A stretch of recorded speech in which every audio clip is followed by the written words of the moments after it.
Okay, good afternoon, everyone. Thanks for joining us today at the Indiana 5G Zone Powering the Smart Economy event today. It's hard to believe it's been 4 months since our last event. A lot's changed. We've started to come out of COVID, and people are beginning to go mobile and interact with their environment again. Our theme today is Powering the Smart Economy. During our last event, we really looked more at 5G, more from an infrastructure point of view. We might say more of looking at the plumbing of how 5G is put together. Today, we'd like to start looking at the question of how do I use 5G? At the end of the day, what we're really trying to do is not 5G. It's about solving problems, providing solutions for our customers, industry, and people in general.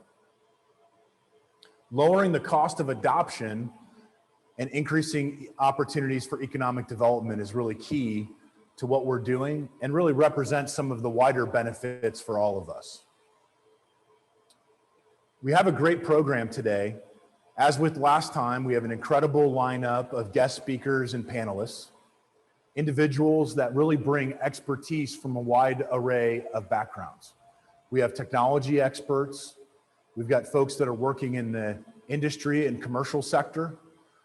We have individuals working in the nonprofit, public-private partnership realm. We also have partners in government at both the state and the federal level. We also have a strong lineup of technology demonstrations that will really help us answer that question of how we use 5G, and we'll get a chance to see that in action as part of these live demonstrations. As we always say, partnerships are key to answering these questions and achieving these goals.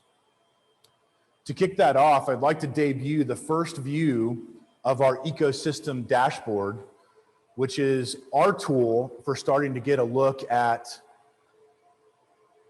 our locations and our partners. So if you'll bear with me for just a second here.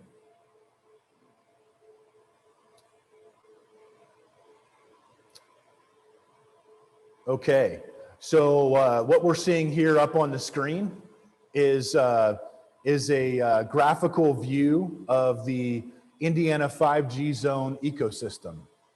What's noteworthy about this is now we've started to graphically represent our partners, our locations, and the status of the work that we're doing in all of these locations.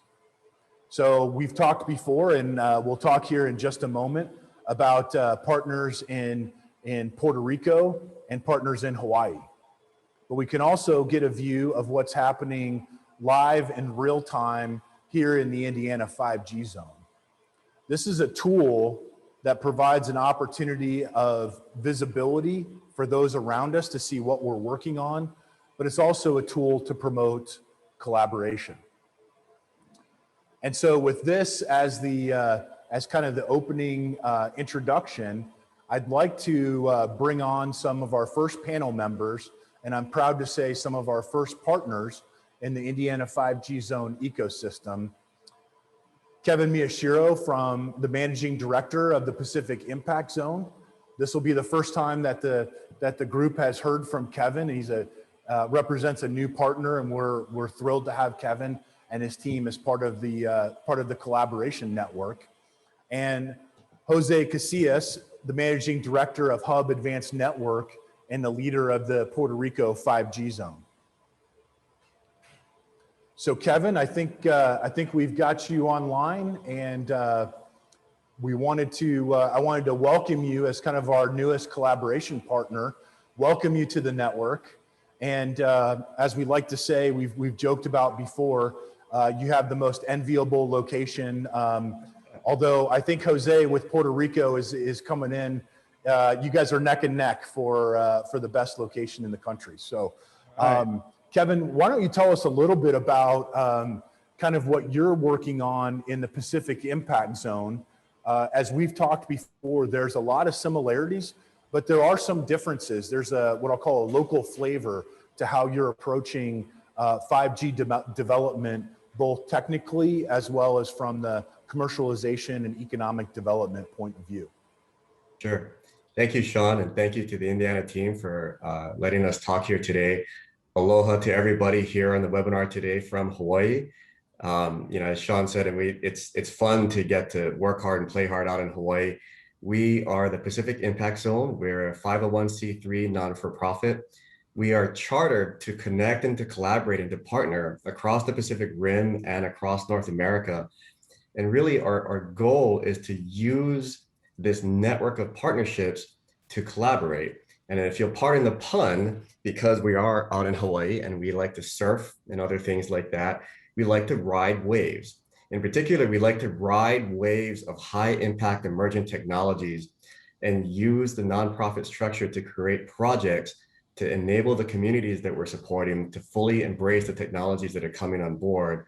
The very first project or technology that we've chosen to work on is 5G. So we've created an initiative called the Pacific 5G Zone. So you might wonder, okay, well, why is a team out in Hawaii working on 5G? What's going on? When you look at Hawaii, we actually have a number of unique challenges that present really good, valuable opportunities to serve as a test bed for emerging technologies such as 5G. One of the things that we have a strong dependency on, because we are a remote located set of islands out in the middle of the Pacific, we're very, very reliant on maritime transport to bring in the consumable goods that we all like to eat, buy, and swap through. And so we're very reliant on port activity. So what we're exploring is how can 5G, and really it's not just the network itself, but it's the hardware, it's the Internet of Things, it's the applications, it's the end results of what 5G can create. How can 5G help secure our ports better? How can 5G reduce downtime for ports? If there is a downtime, how can 5G both minimize the blast impact radius of that, and how can we get the ports back up and running as fast as possible? When you start to ask questions like that, what you begin to realize very quickly is you can easily imagine a lot of IoT applications putting sensors and communication nodes across thousands of items across the port. You're going to need the very unique technologies such as MIMO and massive MIMO that 5G enables very well. There may be applications where low deterministic latency is of value.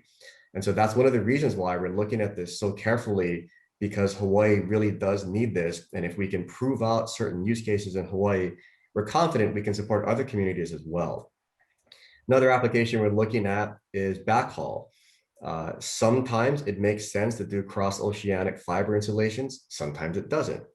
And so Hawaii being one of these locations where we are remote located, again, it presents a unique challenge, but therefore opportunity at the same time.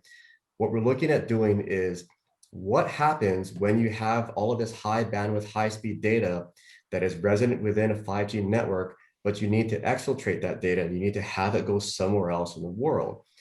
If you can't do that through fiber, how much can get done through other means? The other means in particular that we're very much interested in looking at is satellite communications, particularly the low Earth orbit satellite communications that a lot of very wealthy individuals that are putting up these satellite constellations as we speak. There's a lot of value that we see in trying to figure out what applications work very well for Hawaii for these remote long haul access, and can we use that as a test bed to help other communities in North America and the Pacific benefit from this as well. So these are simply two of the applications that we're looking at that we feel are very unique. As Sean talked about, this more localized favor for why we're doing certain things in Hawaii. And this is where the collaboration comes into play. We're so grateful to Sean and his team at Indiana for opening up their radio area network to us. So what we've done in what we call phase 1 is we've created a virtualized link from Hawaii into Indiana. So for our application developers that are in Hawaii that are either at the network level or at the software application level, what they can do is they can evaluate the performance of their application on a real 5G network through this virtualized node. And so that's what we call phase 1. Phase 2, we're going to be creating a complementary but not duplicate radio area network out in Hawaii to expand our capabilities. And then we're going to go do the virtualization in reverse. We're going to create a pipe back to Indiana. So Indiana's community can benefit from what we're doing in Hawaii. And so by doing that, we're able to service the entire community much faster with a more robust set of offerings. And we look forward to extending that concept out to Jose and his team in Puerto Rico. And so that's really what this collaboration stuff is about. There are so many problems and new opportunities that need to be solved for 5G and what it can do. No one person, no one team is going to get there fast enough. So we very much love the spirit and partnership and collaboration that Indiana started. We're honored to be a part of it. And so with that, I'd like to hand it off to Jose to talk about what's going on in the other part of the Pacific. All right, thank you, Kevin. And thank you, Sean, for having us today. This is like an update from what we informed back in March. And we have been working very hard on the Puerto Rico 5G zone. As you know, Hub Advanced Networks is a member, is a partner of the Puerto Rico 5G zone, as well as the Indiana 5G zone, and now the Hawaii 5G zone. And Hub provides the digital infrastructure foundation for the Puerto Rico 5G zone lab. We have created an environment, an advanced application testing lab that provides sub-millisecond latency for projects in the manufacturing and logistic industry. So our goal is to help all these developers and in the universities or corporations that are working in new applications that want to test those applications in a 5G environment. We are creating that environment for them to help advance 5G adoption with these new technologies. Right now, as a phase one, we are completing a link with the Texas A&M Internet 2 Technology Evaluation Center. We are basically expanding their 4G core, and on the first phase, the second phase is expanding the 5G core that they have there. They are in the process of upgrading that platform.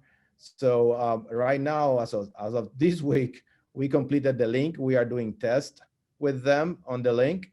Next step is installing and testing the eNodes to the 4G core platform. Then after that to the 5G.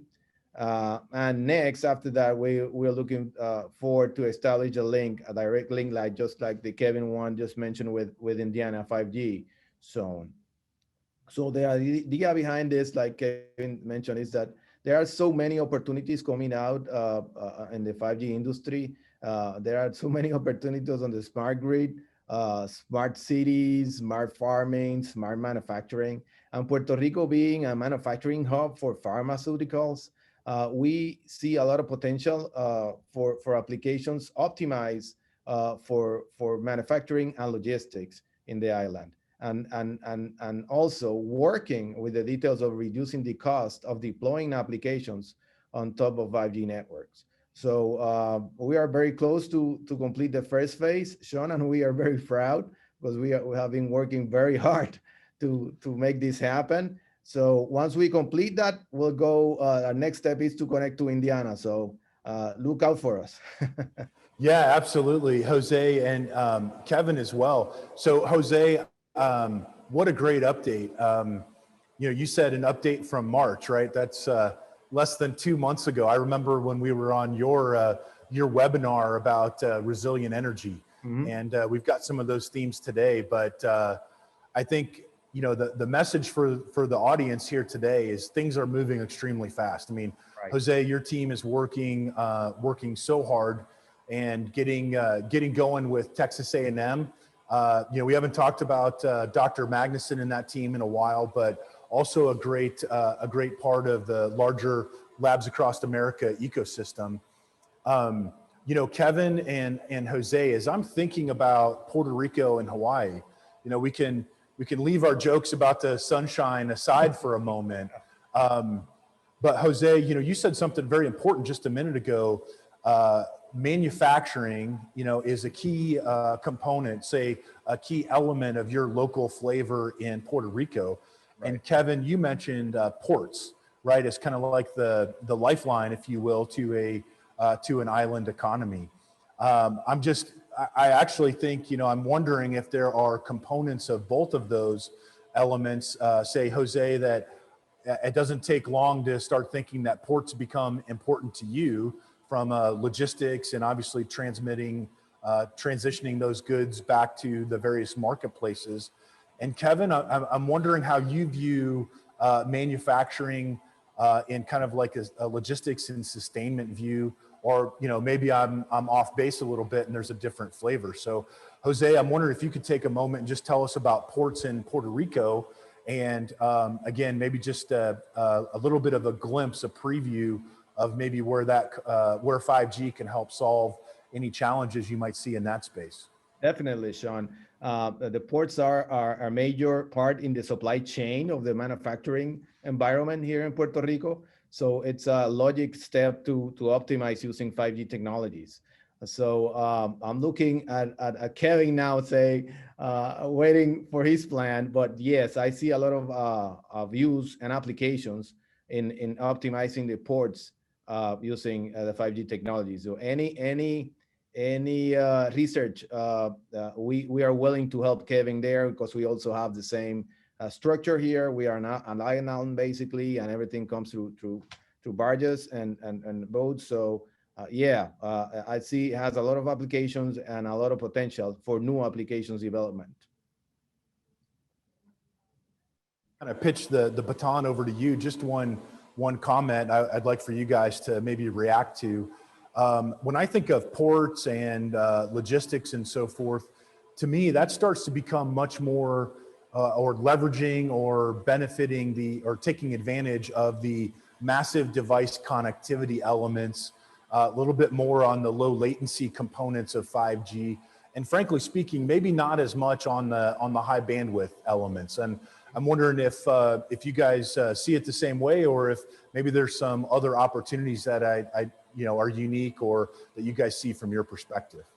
Definitely. And it's funny, right? Like if you're a random consumer and you watch enough television commercials, we've very quickly been taught 5G is all about speed. How fast can I get my movie? How fast can I play my online games? That is certainly one component, but it's only one leg of the three-legged stool. And so it's maybe is not as attractive for the consumer base, but for the industrial base, the deterministic low latency is huge for a lot of telehealth applications, a lot of manufacturing automation applications, and the MIMO thing. When we really start to get to thousands and tens of thousands of devices, that matters a ton. And so when we look at the ports, I fully agree with what you said, Sean. It's about latency and device count management more than raw speed. But then building on like what Jose talked about on the manufacturing side, it's funny. I'm an electrical engineer. When I hear manufacturing, I think printed circuit boards. I think surface mount devices. That's where my head goes, and that we do some of that in Hawaii, but not at large scale. But manufacturing carries many flavors, and so one of the big flavors that we do a lot of in Hawaii is we manufacture food. We do a lot of coffee. We manufacture it and we distribute it throughout the world. It's one of the big things we're known for. And if you look at the farming community, we've made a lot of very positive strides in these farm to fork organic food produce. And there are a lot of very, very strong long-term businesses in Hawaii in the food manufacturing that could really benefit from this stuff, especially, we chase profits. We need to drive costs down. Hawaii is not a cheap place to do business. So, one of the things that I hate to interrupt, but we're going to have to leave that as a cliffhanger. I know I'm going to want some of that Hawaiian coffee that you guys are famous for. You got to come get it though, Sean. Come on a plane. There's some good coffee in Puerto Rico too, though. No, okay. Well, I'll sample and we'll compare. But well, hey, thanks guys again. It's been a great partnership. Things are moving fast, right? Everybody's moving full speed ahead, and the collaboration is strong. So I want to thank both Jose and Kevin for their partnership and their time today. So thanks, guys.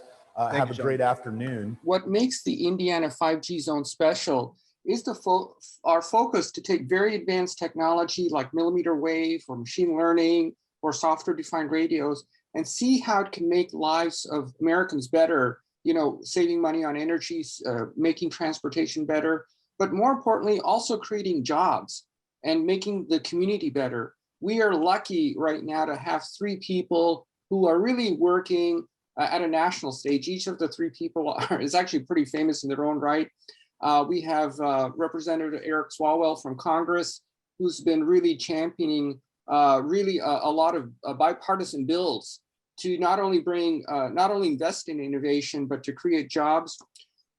We have Dave Roberts from the Indiana 5G zone working at a state level. And we have Jean Holmes from the city of LA. She's the deputy mayor. Jean's actually pretty famous in her own right. And I encourage you after this to look at her YouTube videos, which are kind of pretty fantastic, where she talks about the use of technology. Each one of them, we're very lucky to have. I see that the congressman is dialing in while working, as we would expect him. So Congressman, you have led a lot of bipartisan bills focusing on technology, focusing on the relation between investment and national security and jobs for national security. It would be great, perhaps, if you could provide us an insight into your own thoughts and Congress in terms of your perspective on the path we can take here.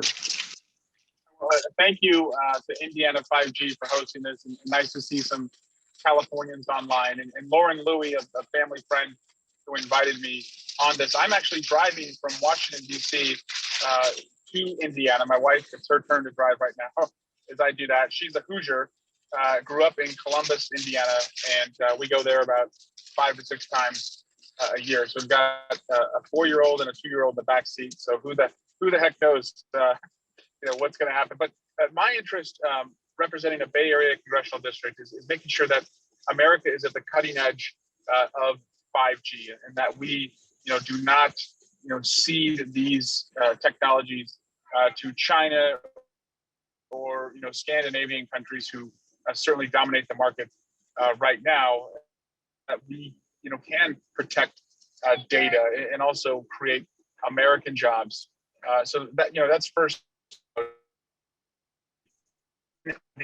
Infrastructure plan, which I hope is a bipartisan plan, to not only have bridges and roads and hills, but also to invest in connecting the disconnected. And we've seen in this pandemic that the disconnected are the students who live in dead zones and are not able to learn through distance learning the same way as students who are connected through broadband or 5G.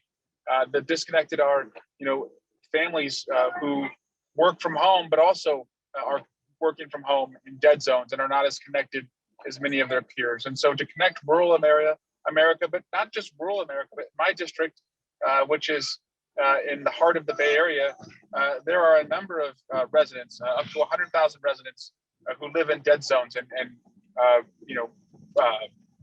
broadband deserts, so to speak. And so I think there's opportunities there on the connection side. And then on the cyber side, we're seeing right now how important it is, to protect and secure our connections, whether it's on hygiene or whether it's on making sure you have insulated networks that are separate, especially for critical infrastructure, from the outer networks that could be accessed by the public. So that's where I'm working on the intelligence, judiciary, and homeland security committees, and I'm looking forward to this panel discussion and hearing what the other panelists say and what we can all do to collaborate. Great. Thank you for those words, Congressman, and thank you for taking time out while you're driving your family. We really appreciate that. This is kind of unique view of American politics here. It's kind of live and unedited for those of you people watching. I'd like to turn to Dave Roberts from the state of Indiana. For those of you who don't know, he was actually one of the visionaries who actually helped kick off and fund the Indiana 5G zone quite early in the process. Before there was all this excitement in 5G, he saw it as something that the state should get involved in. And Dave would kind of love some of your thoughts, building on some of the congressman's thoughts at the federal level. I'm happy to do it, Dave. Thanks. Yeah. And I have a lot of respect, Representative, for what you're doing and how you're doing it, bringing the family here to Indiana.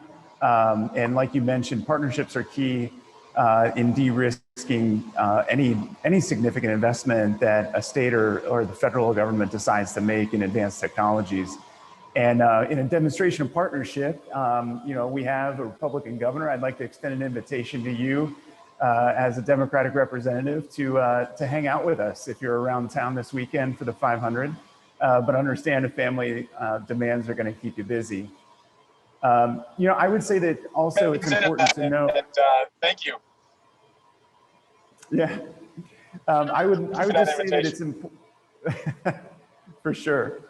It's important to us in Indiana to take advantage of disruptive trends. And one of the things that we've been active in is actually creating innovation-based labs like the 5G lab around a couple of different verticals. And we're always listening to industry though. We're including our academic partners. We're bringing in great industry partners to inform the type of equipment behind me and in this facility that's returning value to the industry from day one. So that was really the inspiration behind getting the 5G lab set up here, reflecting the investment AT&T and Verizon made in the Indianapolis ecosystem. So yeah, those are just a couple of quick principles that went into play here to get the 5G lab set up. But the team here is just fantastic, taking that early kernel of an idea and putting in motion. Great, thanks for that. I'd like to introduce Gene Holmes, who actually has done quite a lot of speaking. I'd encourage anybody to look at her YouTube videos on things like technology and privacy, how it affects the community. I think they're quite educational. Gene, I know you've got a kind of unique perspective from a technology perspective, but now working at the community level, the city of LA level, would love your insight on, how do we harness these technologies to really help people right at the community level so that, they don't get lost or feel lost in these kind of big ticket programs? Sure, and thanks so much for having me here today. And a huge kudos to Indiana. Great work on the innovation zone. And it's great to see leaders kind of really stepping into the opportunity because it can be a little daunting at times, and to really think about that idea of public-private partnerships. And a huge shout out and thanks to the Congressman for his support on the legislative aspects of all of this. It can be complex and difficult at best.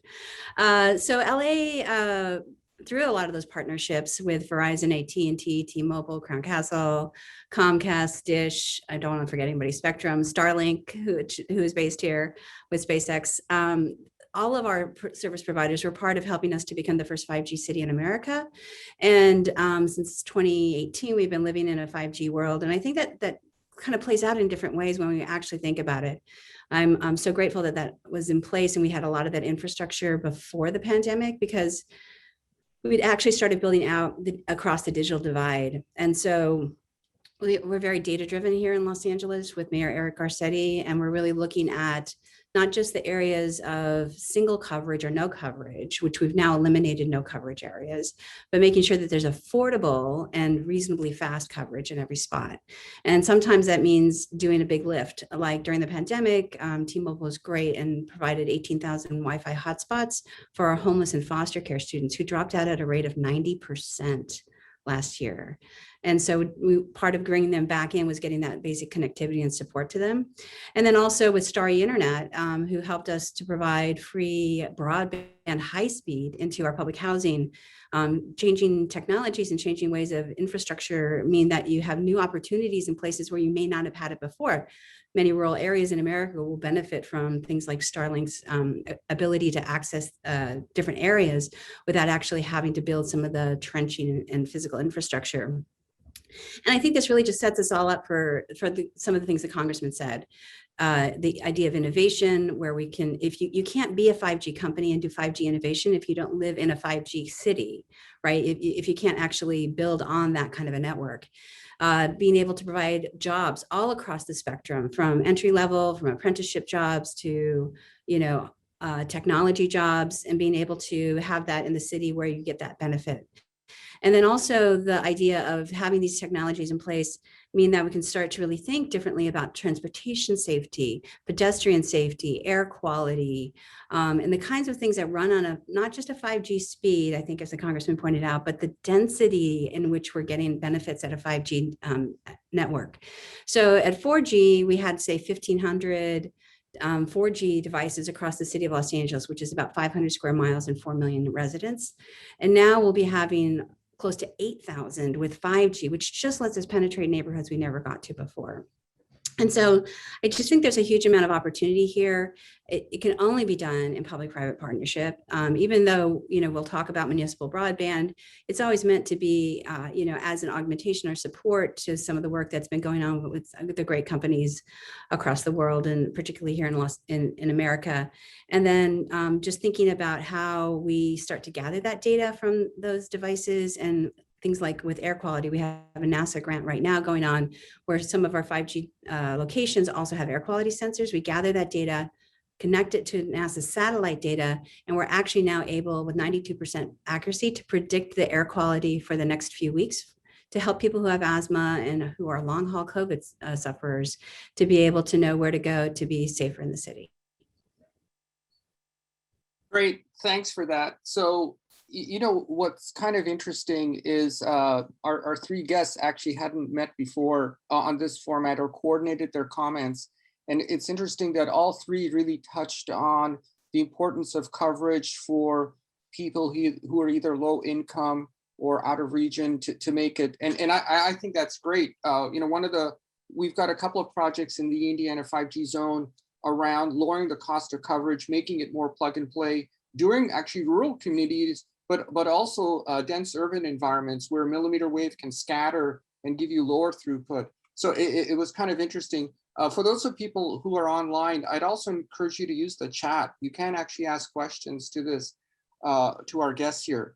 But going back to Congressman, do you have any pieces of advice as you drive across America? Actually, you're heading to the race, so I don't know if you know there are great events that I think once we're off this, they'll invite you to. I am here in Silicon Valley. I'm not there, but there's a big team there, so connect with them, and I'm sure they can take you to some fun places. But Congressman, do you have any thoughts that you'd like to share with the community here in terms of what at the state, at the county level, they should be thinking about, given your insight, sir, here?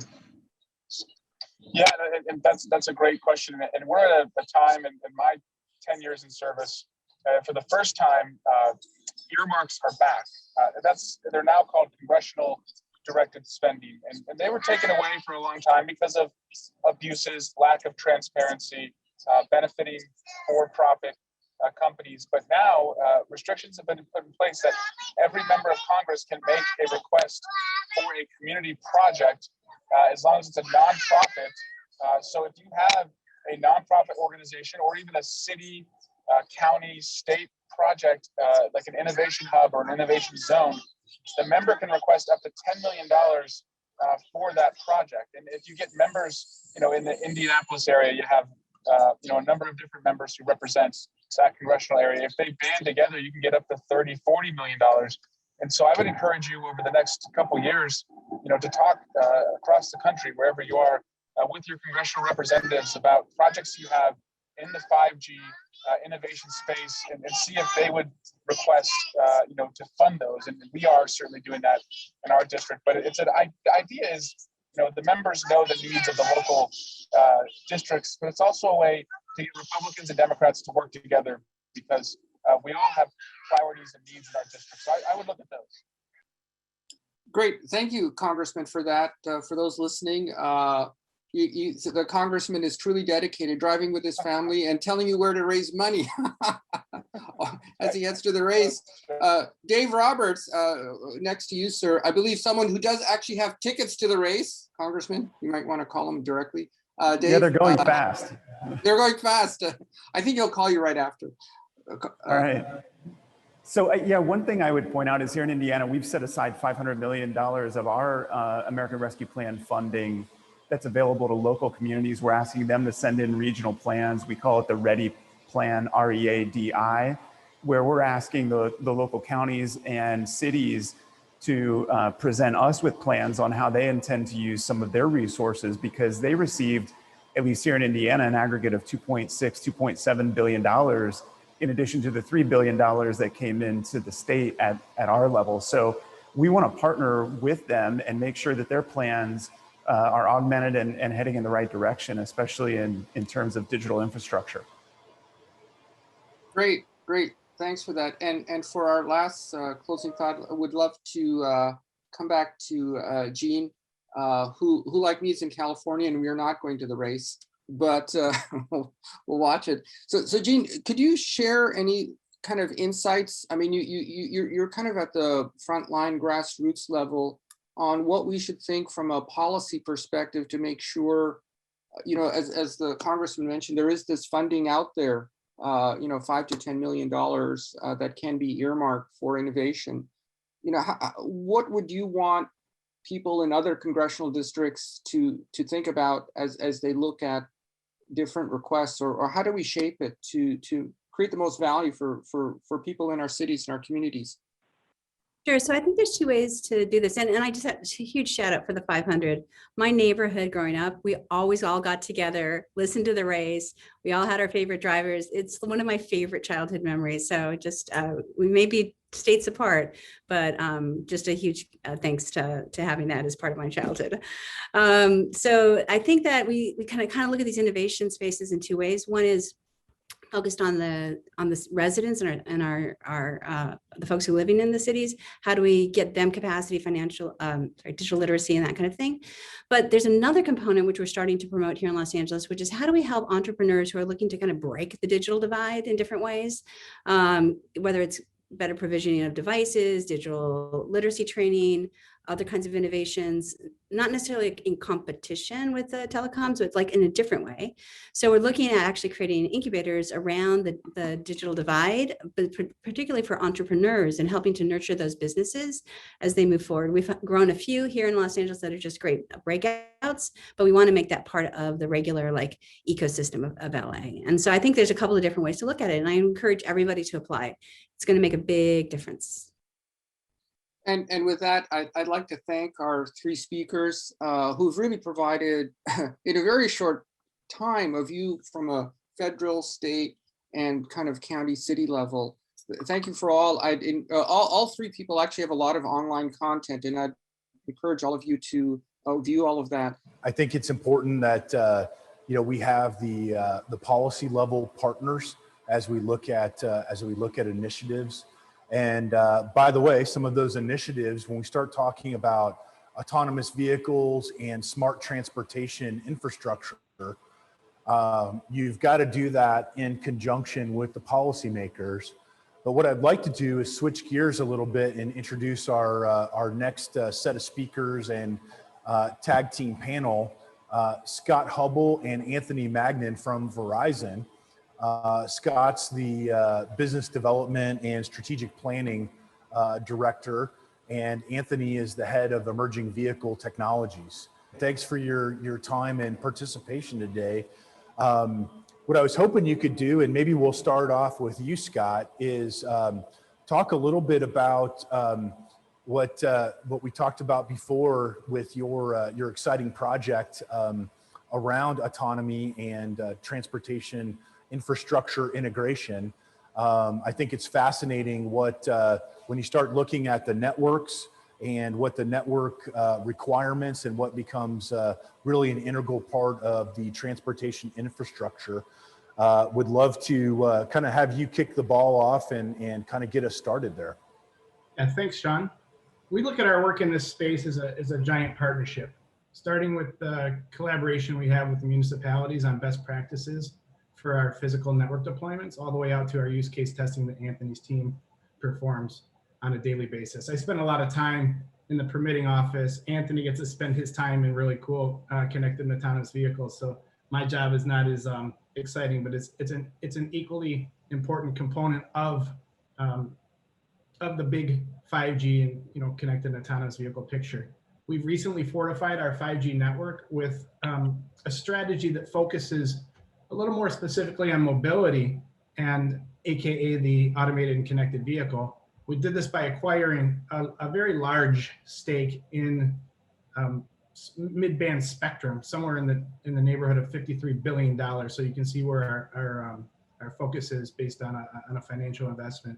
This spectrum pairs perfectly with our low latency 5G millimeter spectrum, millimeter wave, ultra wideband spectrum to add more ubiquitous coverage. We have an average of 180 meg spectrum across the country. Not to mention our DSS, which allows us to use our 4G spectrum with 5G technology.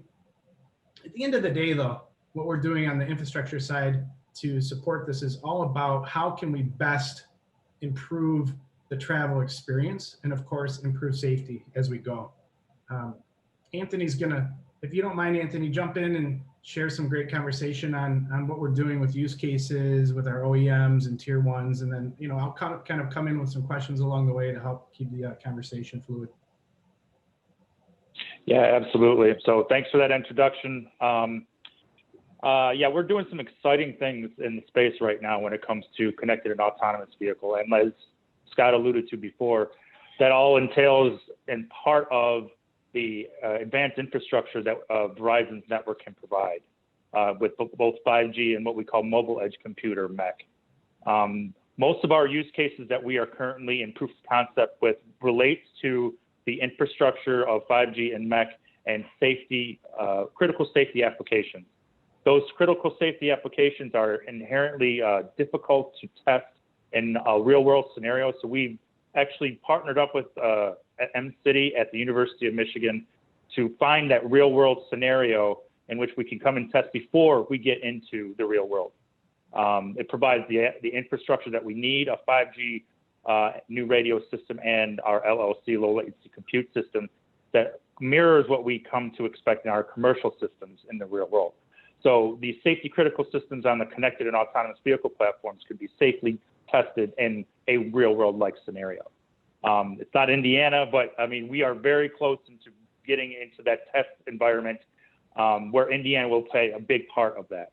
A lot of our proof of concepts are dealing with tier ones that work directly with our OEM partners that provide those electronic control units and safety subsystems that allow these safety critical systems to operate on the vehicle platform itself.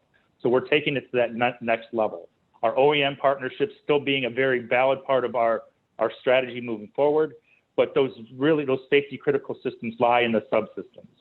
5G and MEC are able to and are enabled such a new interesting way of dealing with these systems and where that low latency in which these systems operate in can be communicated over 5G. That 5G is with that low latency, that high reliability, going into the 7 to 8 nines of packet loss reliability. It's game-changing technology, and at Verizon, we're on the cutting edge of all of it. Anthony, if I could just ask you a quick question.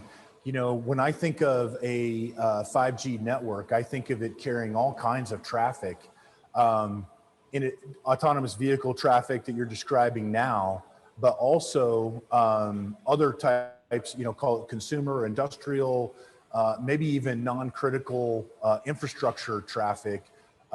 Could you talk a little bit about some of the challenges or opportunities with 5G technology, but also maybe the challenges of keeping some separation with the safety critical data that you referenced?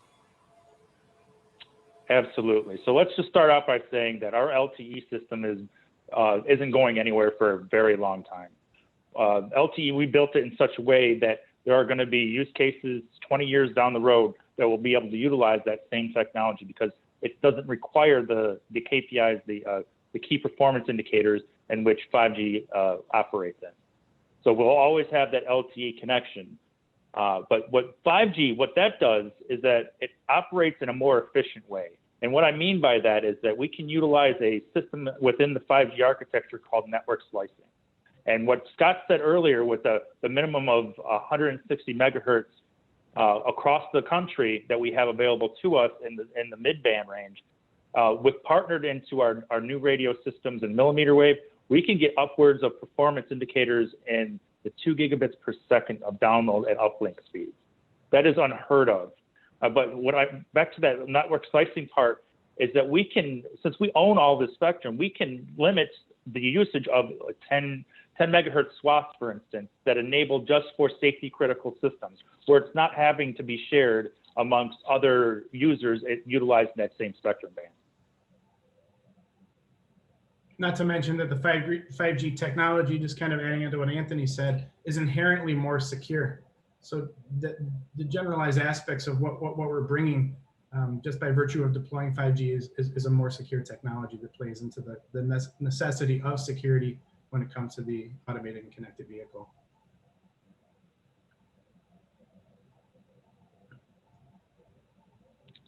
For autonomous, you're really saying, I mean, that's inherent in 5G and really doesn't, I mean, the autonomous vehicle obviously benefits from it, but it's kind of part of the system natively.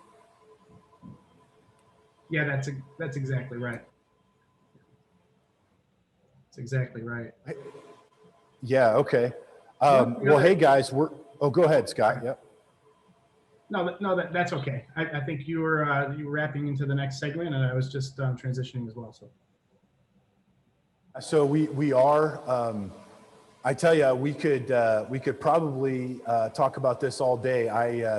As a former kind of automotive electronics engineer, I could probably spend the rest of the day hanging out with you guys on this. But anyway, great subject. Appreciate the work that you guys are doing on smart cities integration. I mean, this is the really hard technical engineering work that's going to bring, safe and reliable autonomous vehicles. So thanks guys for the work that you're doing, your time today, and your expertise. I'd like to take a moment and hand the baton over to my colleague, Michael Bilyeu, who's going to talk about our next segment for now. Thanks, Sean. So we're going to continue with the mobility theme for this next section. One of the key components to autonomous transportation, as well as the future of AI applications, is going to be image recognition. Not only from a vehicle perspective, we see that as a common foundational component in the autonomous vehicle itself, but eventually it will interact with the infrastructure itself. We could think of how the image recognition could feed a model to improve the vehicle or pedestrian safety as they walk along the sides of the road. Another key component that these models could use is for managing assets. Think of a real-time view as asset locations, which can play a vital role in sustainability to come. So with that, I would love to introduce Daniel and Carmen from our partners Wovenware. They are currently developing this exact technology. Hello, everyone. My name is Daniel. I'm here with Carmen. I would like to talk to you a little bit about, uncovering the potential of computer vision at 5G speeds. And so basically what all that entails and what our experiment is all about, right? So if you could please give me the next slide. So the technology that we're using and working with is basically geospatial artificial intelligence. And it's technology that gives us a lot of practical functionalities and uses in our world today. So I would like to give you some examples. For example, if you go to the next slide, we could, if you're a retailer or you are an economist, you can actually measure the activity of your retail complex, your mall, your store, by measuring the parking spaces, how people are moving through different times of day. You can also follow trends. For example, we know that with the whole COVID pandemic, we can see that how the shopping and the buying trends of people have changed through time. So we can have a good look at that. So also we could go to the next slide. We can see that for governments, we could use this technology to track airplanes on airports and ships on the sea. So basically we can ensure that our security and safety and the security of our shores. And there's another slide. If you're in the insurance, industry, let's say you have a house that you need to basically know how you're gonna, build that and what policy you're going to apply to that, and even measure liability for that house. You can do that from your office now with this technology. Basically, you can see where it's at, measure the measurements of the building, and so forth. And this technology basically gives you all that practical uses and data, so make better decisions for your clients. So the good news is that if you go to the next slide, we can see that the good news is that with time, as this technology advances, the resolution of our images are getting better. So right now, we can go, we're working at 30 cm resolution, but we can bring that to 5 cm eventually. What that means is that, yes, we can actually identify that we can see cars in a parking lot, but eventually we'll be able to say, oh, that's X or Y brand, or we can know which kind of cars we're talking about it. So that data can be really useful for us in the future. But with those advantages and that advancement in the technology, the truth is that we also have challenges. So let's see what I'm talking about on the next slide. Because the truth is that with better resolution, it's basically we have higher data rates and it's heavier images that we need to move from one point to the other. So basically, that's our biggest challenge. As this technology advances, we need our networks to move forward with the technology as well. So that's basically what we're going to find out.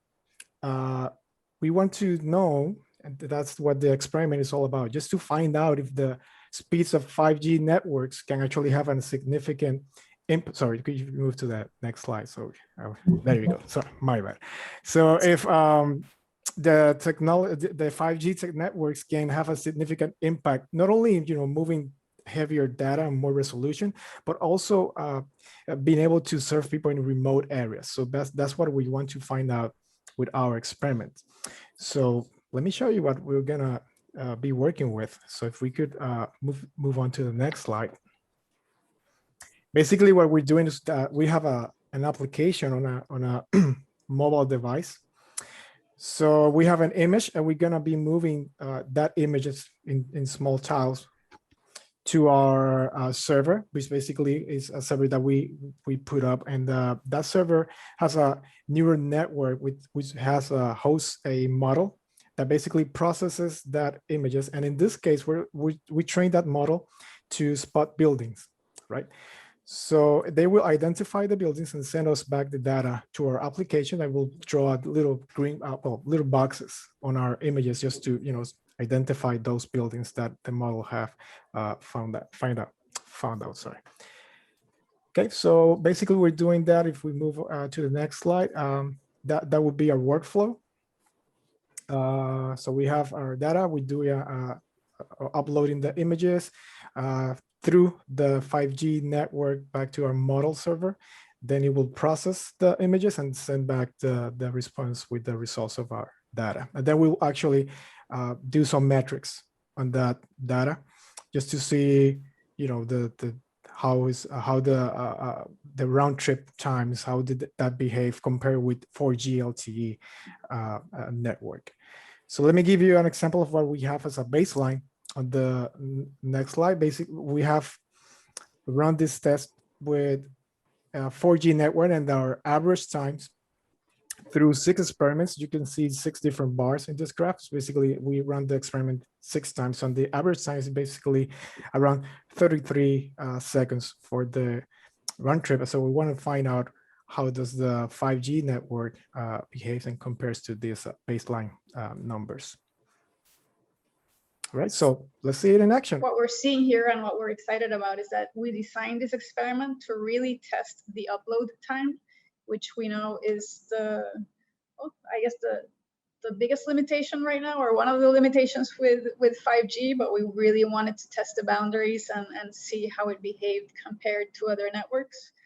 We are really sending the heavy big images over the 5G network.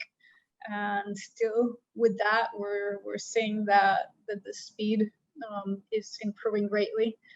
And we're excited that as we get better resolution images and as we get this promise of ubiquitous connectivity with 5G, that we're going to be able to do a lot with different use cases and applications of this.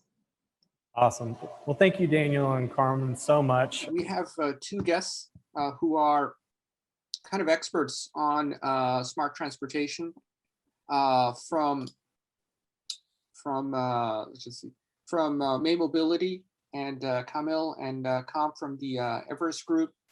They are both kind of working on smart transportation systems to really take a lot of these advanced technologies like AI and machine learning and turn it into things that we can experience, such as, you know, being able to move through a city quicker and not being stuck at a red light, which is happens to me all the time, to help save energy through unnecessary wasted traffic jams. So, you know, this is kind of an example of where, you know, 5G, even if we don't understand it, is really going to help us on our day-to-day life. So with that, would perhaps start with you, Kam, to get your perspective on, you know, the practical use of machine learning for smart transportation systems, to kind of get your perspective. Hi, Janelle. It seems like me and my panelists both have the same almost name, Cam and Camille. So when you said Cam, I wasn't sure. So thanks for having me for this talk. Basically, you know, my background in technologies for 20 years. I was advisor to Cisco Connected Car Group. I co-founded a car company. I invested in a couple of technology companies. That one does kind of optimization for airline and airport, and the other one is a company that focuses on logistic and transportation, like a digital broker, basically sending a product from point A to point B very effectively with minimum carbon footprint, because you want to maximize the load that you put into the trucks. So this way you have more going from point A to point B instead of trucks being less than a full. And in reality today, only 30% of full truck loads are full. So in order to increase the utilization, the capacity, you can only do that through data. You can't improve something if you don't measure it. So the more you collect data, the better you're able to optimize. And I have, you know, as I mentioned, kind of investment in multiple companies, and all of them boil down to how effectively you're able to increase utilization. Because when you increase utilization, you reduce costs. So that's kind of how I see the good application of AI. Great. And then Kamil, because these are your first names, not your last names, we can say you guys are definitely not related, but somehow in the big scheme of things, there is some kind of spiritual connection here. Kamil, would love to get your perspective. Sure, and maybe before I answer your actual question, let me give you a quick background about what May Mobility is and what we do, because it's probably good to have that context.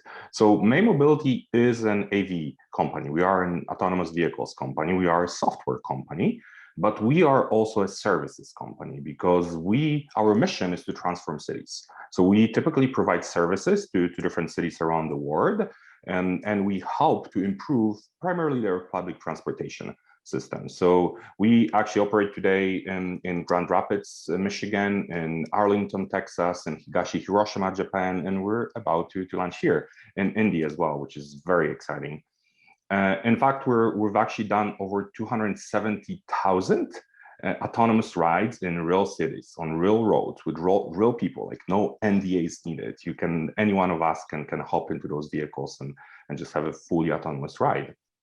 We're responsible for roughly, according to the publicly available data, for roughly 50% of all commercial AV rides in US. So we are an AV company, and data, just like Cam mentioned, is a huge part of what we do.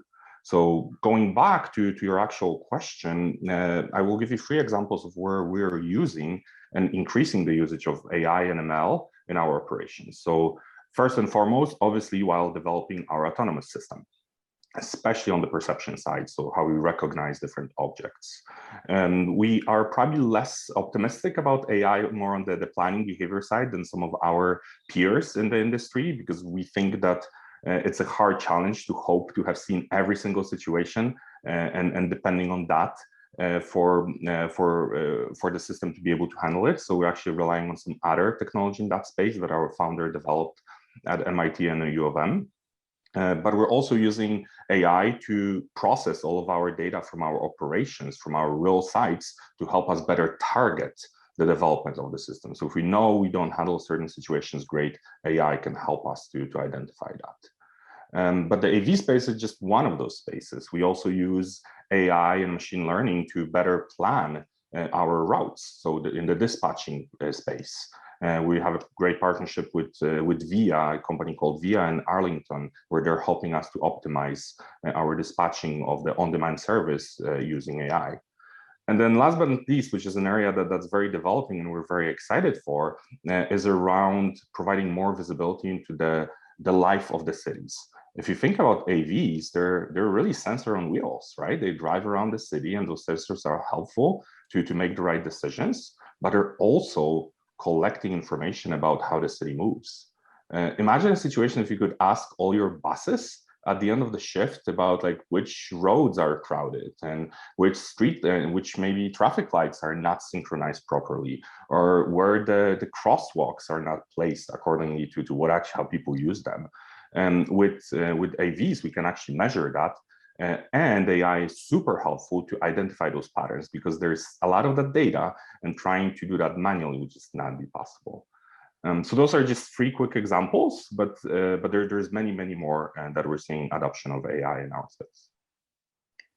You know, what's interesting is, you know, both of you have touched on something that I didn't actually kind of think about until you mentioned, is that these systems are actually really happening.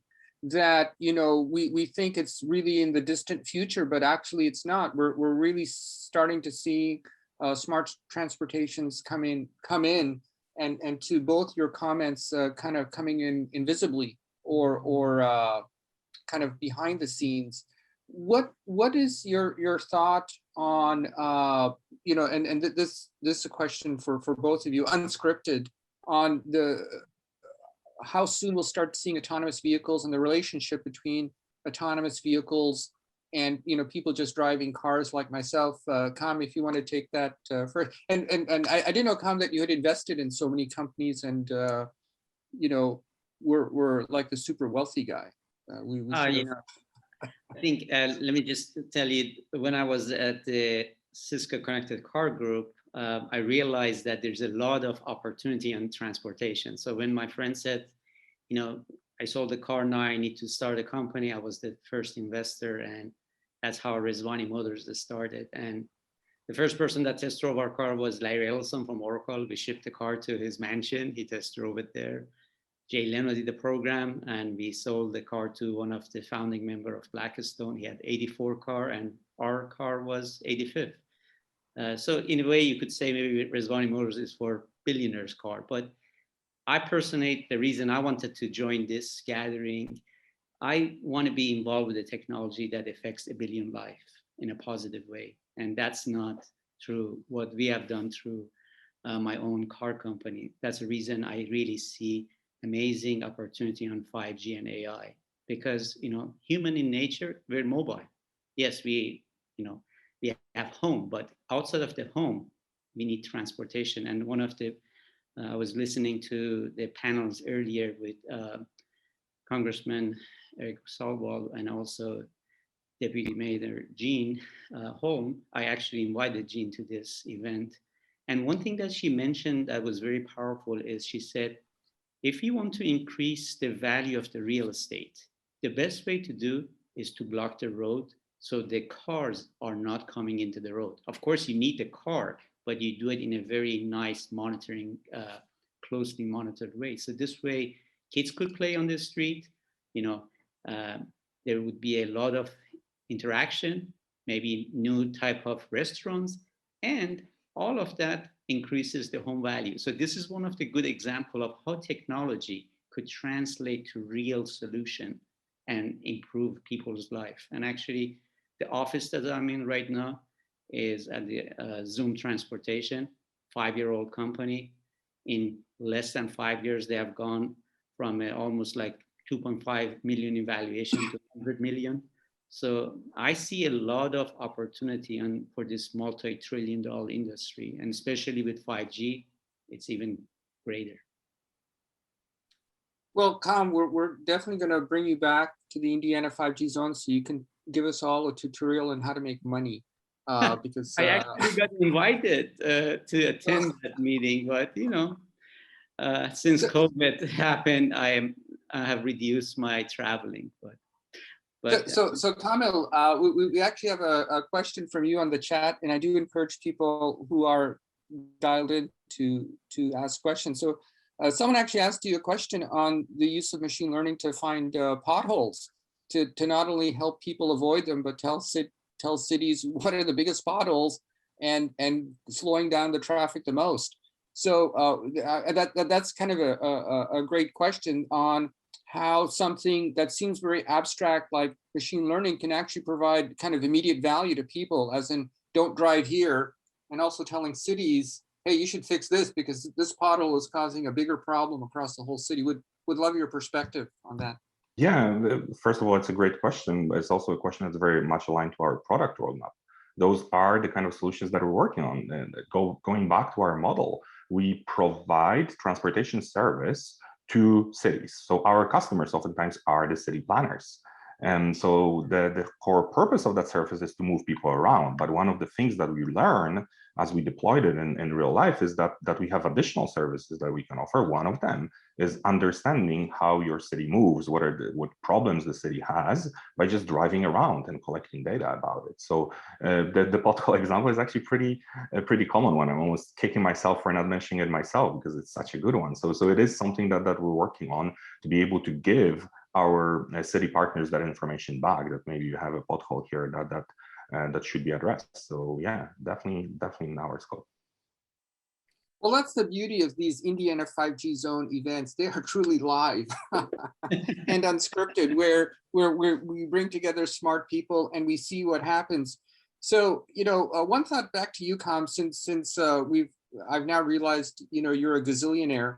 Where do you see the breakthroughs happening in smart transportation that us regular people might want to watch and invest in, given your sense of, what maybe even things that you've invested in yourself that will give us insight on, where will the breakthrough happen? Where will the big economic benefits happen? Where will the new companies happen? Kind of unscripted question, but given your background in making successful investments, what if you were putting in your money, which obviously you are, what do you think would be one of the first breakthroughs or new companies next to Kamil's, of course, who's going to help find potholes around the world? And I actually think the greatest opportunity is when you bring more people into the transportation industry. And when I say transportation, it has many segments. For example, food delivery is one segment. A co-founder of Uber, someone that I happen to know, started a company for food delivery and food preparation. I believe every neighborhood could be involved in that, and there's the elements of transportation into it. For the what we have dealt for past year, COVID, there's a need for changing the healthcare. So telemedicine is great, but then you need services. Let's say you're in India, you need an oxygen tank to be delivered to your home. So transportation now becomes essential. And I think the innovation comes from those digital innovation that you reinvent the transportation in the digital way, similar to, it's funny that I know Kamil from when he was at the GE Digital. We were involved in a project with GE in regards to intelligent ports, which is another topic of discussion. But whenever you want to reinvent, you need to model it. And it's much better to model it on the digital space. We have relationship with companies that are creating a massively real-time engine. And just to tell you, one of the best application of quantum computing and AI is in transportation, not necessarily on one aspect of autonomy, on whole bringing the marketplace together. As I mentioned, the company that I'm involved right now in their office, Zoom Transportation, they want to make the shipment of good to be frictionless, but then there's lots of opportunity that companies that Camille is involved, where you want to do the last mile services, because at the end of the day, we don't want to have everything centralized. We wanted to have decentralized. So I think that's one of the best innovation, to create new companies in digital space. And after you validate it on digital space, people say, I like it. Then you go, you build the physical product. And to just give you this on my closing comment, when I invested in the Rezvani Motors, it was just based on one rendering. That one rendering became a company. So this is something that I would recommend for new businesses. Yeah. Great. And if you don't mind, I wanted to jump in as well, because I may not be an investor, but I do want to make a pitch for my industry and underscore something that Cam said, because the way that I always think about it is that if you look back at the history, there were two industries that have always driven humanity forward, right? It's transportation and power. Those are the big enablers that account for most of the step function changes in our history. And I don't think it's any different. I think better transportation will enable people to uplift themselves, to really give them access to bigger opportunities that today may not be accessible. And that's why we were so focused on transforming cities as a company, because by giving people greener, more accessible, more equitable transportation, we actually can create new economic opportunities for them. So for us, it's not really about just the technology, which is obviously fun. I'm a technologist, I'm a nerd, I love it. But also that bigger mission of how transportation can unlock those new opportunities, it's so big. And that's why I personally love the space. And if I had some disposable income, I would definitely be investing in transportation. So, you know, we actually have a fun question on the chat from someone who's asking about flying cars and taxis. It's a kind of an interesting one, since you know we have two futurists on Cam, who's the investor, and Camille, who's the doer. Who I guess now I know our friends. What is both of your thoughts on, you know, is this something that is going to happen? Is it real? I mean, are we actually going to see these electric taxis fly around? What's this is your chance to make a futuristic statement that'll be recorded in video, and people will ask you, check back in 5 years. So would love a kind of visionary thought from both of you, both from, is it going to happen? Are we going to have enough of these flying things to make a difference in taxis? Cam, what's your thought? I think drones are great technology. And actually the project that we had with GE for Intelligent Port, it was about an autonomous drone going next to the cargo ship, measuring the emission. And I know this is a very valuable data, because today there is no smog check for the shipping industry. So I see a lot of value for aviation, drones, whether it's through man control, human control, or through just the autonomy. I think humans are a little bit further down, because inside the city, if you have congestion, if there's a malfunction, not only you endanger your own health, you also endanger the people who are underneath you. If you are out in the countryside, yes, I think flying is one of the greatest imagination of human being. But in the city, on the crowded area, I think we have a chance to do more underground. We have a chance to do more through car sharing, ride sharing. So, but I do believe aviation could be a life changer for places like in Africa for delivering medical necessities, you know, virus, vaccination, things like that. I think that's the best way to do it, through air. Great. And Kamil, do you have any thoughts? Sure, yeah, I can try, although I'm not an expert in this space. I will, however, say that I do think that the eVTOL, electrical vertical takeoff and landing, it will happen. There's great companies that are working on that, and we probably will see some sort of implementation, commercial grade implementation of it eventually. And I guess that eventually is the tough part of the question, right? Because honestly, we as humans are really bad at predicting technology, because we tend to think very linearly. versus technology often goes more on that J curve, on more exponentially, when the initial progress seems slow and we oftentimes get very disappointed. And then it catches us by surprise how quickly you got here, right? Even today, you didn't realize that you could take a ride in AV in Indy or Grand Rapids. Like now, the technology has arrived, and many of us are probably caught off guard by that. And I think similar things happen for many other up and coming industries, and that's what I think will happen here as well. That's why it's really hard for us to predict. And because that initial progress is slow, I wouldn't say it's not worth investing either, right? Or not investing our time and effort, because if we try to avoid the things that are hard to predict, we as humanity would still be working on the next iteration of a candle instead of using light bulbs, right? Because innovation does not always happen iteratively. You do have to invest in ideas that may seem ridiculous. And actually one more question from chat before we go to break. It's kind of an interesting one. You know, we've been talking about people, but the person kind of asked the question about agriculture and reducing. It's a kind of interesting one, which is, I mean, we all need food to survive. You know, what is the potential of autonomous vehicles to, you know, this kind of farm to table? And typically farm to table is really meant farm to restaurant. But with autonomous vehicles, we could have farms delivering right to individual homes, which, you know, opens the door for a much fresher produce in everybody's home, which would be a good thing for you know, people like me who seem to put on weight. Have you, again, just kind of our closing thought, Cam, do you have any thoughts on the role of autonomous vehicles to really create new supply chains, which is kind of the heart here, where, you know, now farmers can send right to people's home. You don't have to go to the farmer's market on the weekend. Yeah, if you remember, I mentioned that my interest is to have a technology or be a part of a technology that affects 1 billion lives. And before COVID, I was at Davos promoting digital farming, which is about having minimum amount of fertilizer, herbicide, pesticides, and water to produce nutritional food. So food is essential.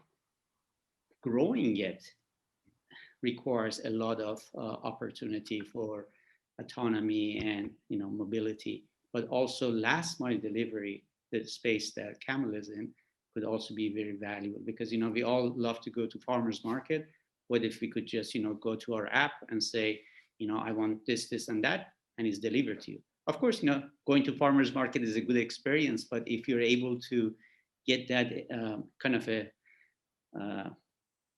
digital experience, then little by little you say, you know what, technology is really affecting my life in a positive way. And if it's autonomous, you know, vehicle delivering your grocery, why not? But I believe farming and agriculture could be our best opportunity for autonomy. Great, everybody's hearing it right here. Com is sharing another billion-dollar idea, a mobile app that gets you fresh food right to your home from a farm, delivered by an autonomous vehicle. All over the planet. Not all over the planet. Oh yeah. All right. There is 50 different type of mango in India. So Cam's been thinking about this already. He's already got the market structure. Camel, last word for you before we go to break. Definitely, food delivery is a thing. So we actually even are planning some pilots of that in one of our sites in the near-term future. I think there's many spaces when, with the right investment, with the right focus, using machine learning, AVs, drones, a lot of some of the emerging technology, it can be significantly transformed, just like we're focusing on the cities. Now, maybe the only other thought that I would have on that is that it is for companies that pop up in those spaces to be very focused, because it is easy to try to be everything, and then you're really not good at anything. So that's why we at May are so focused about solving the transportation issues within the urban spaces.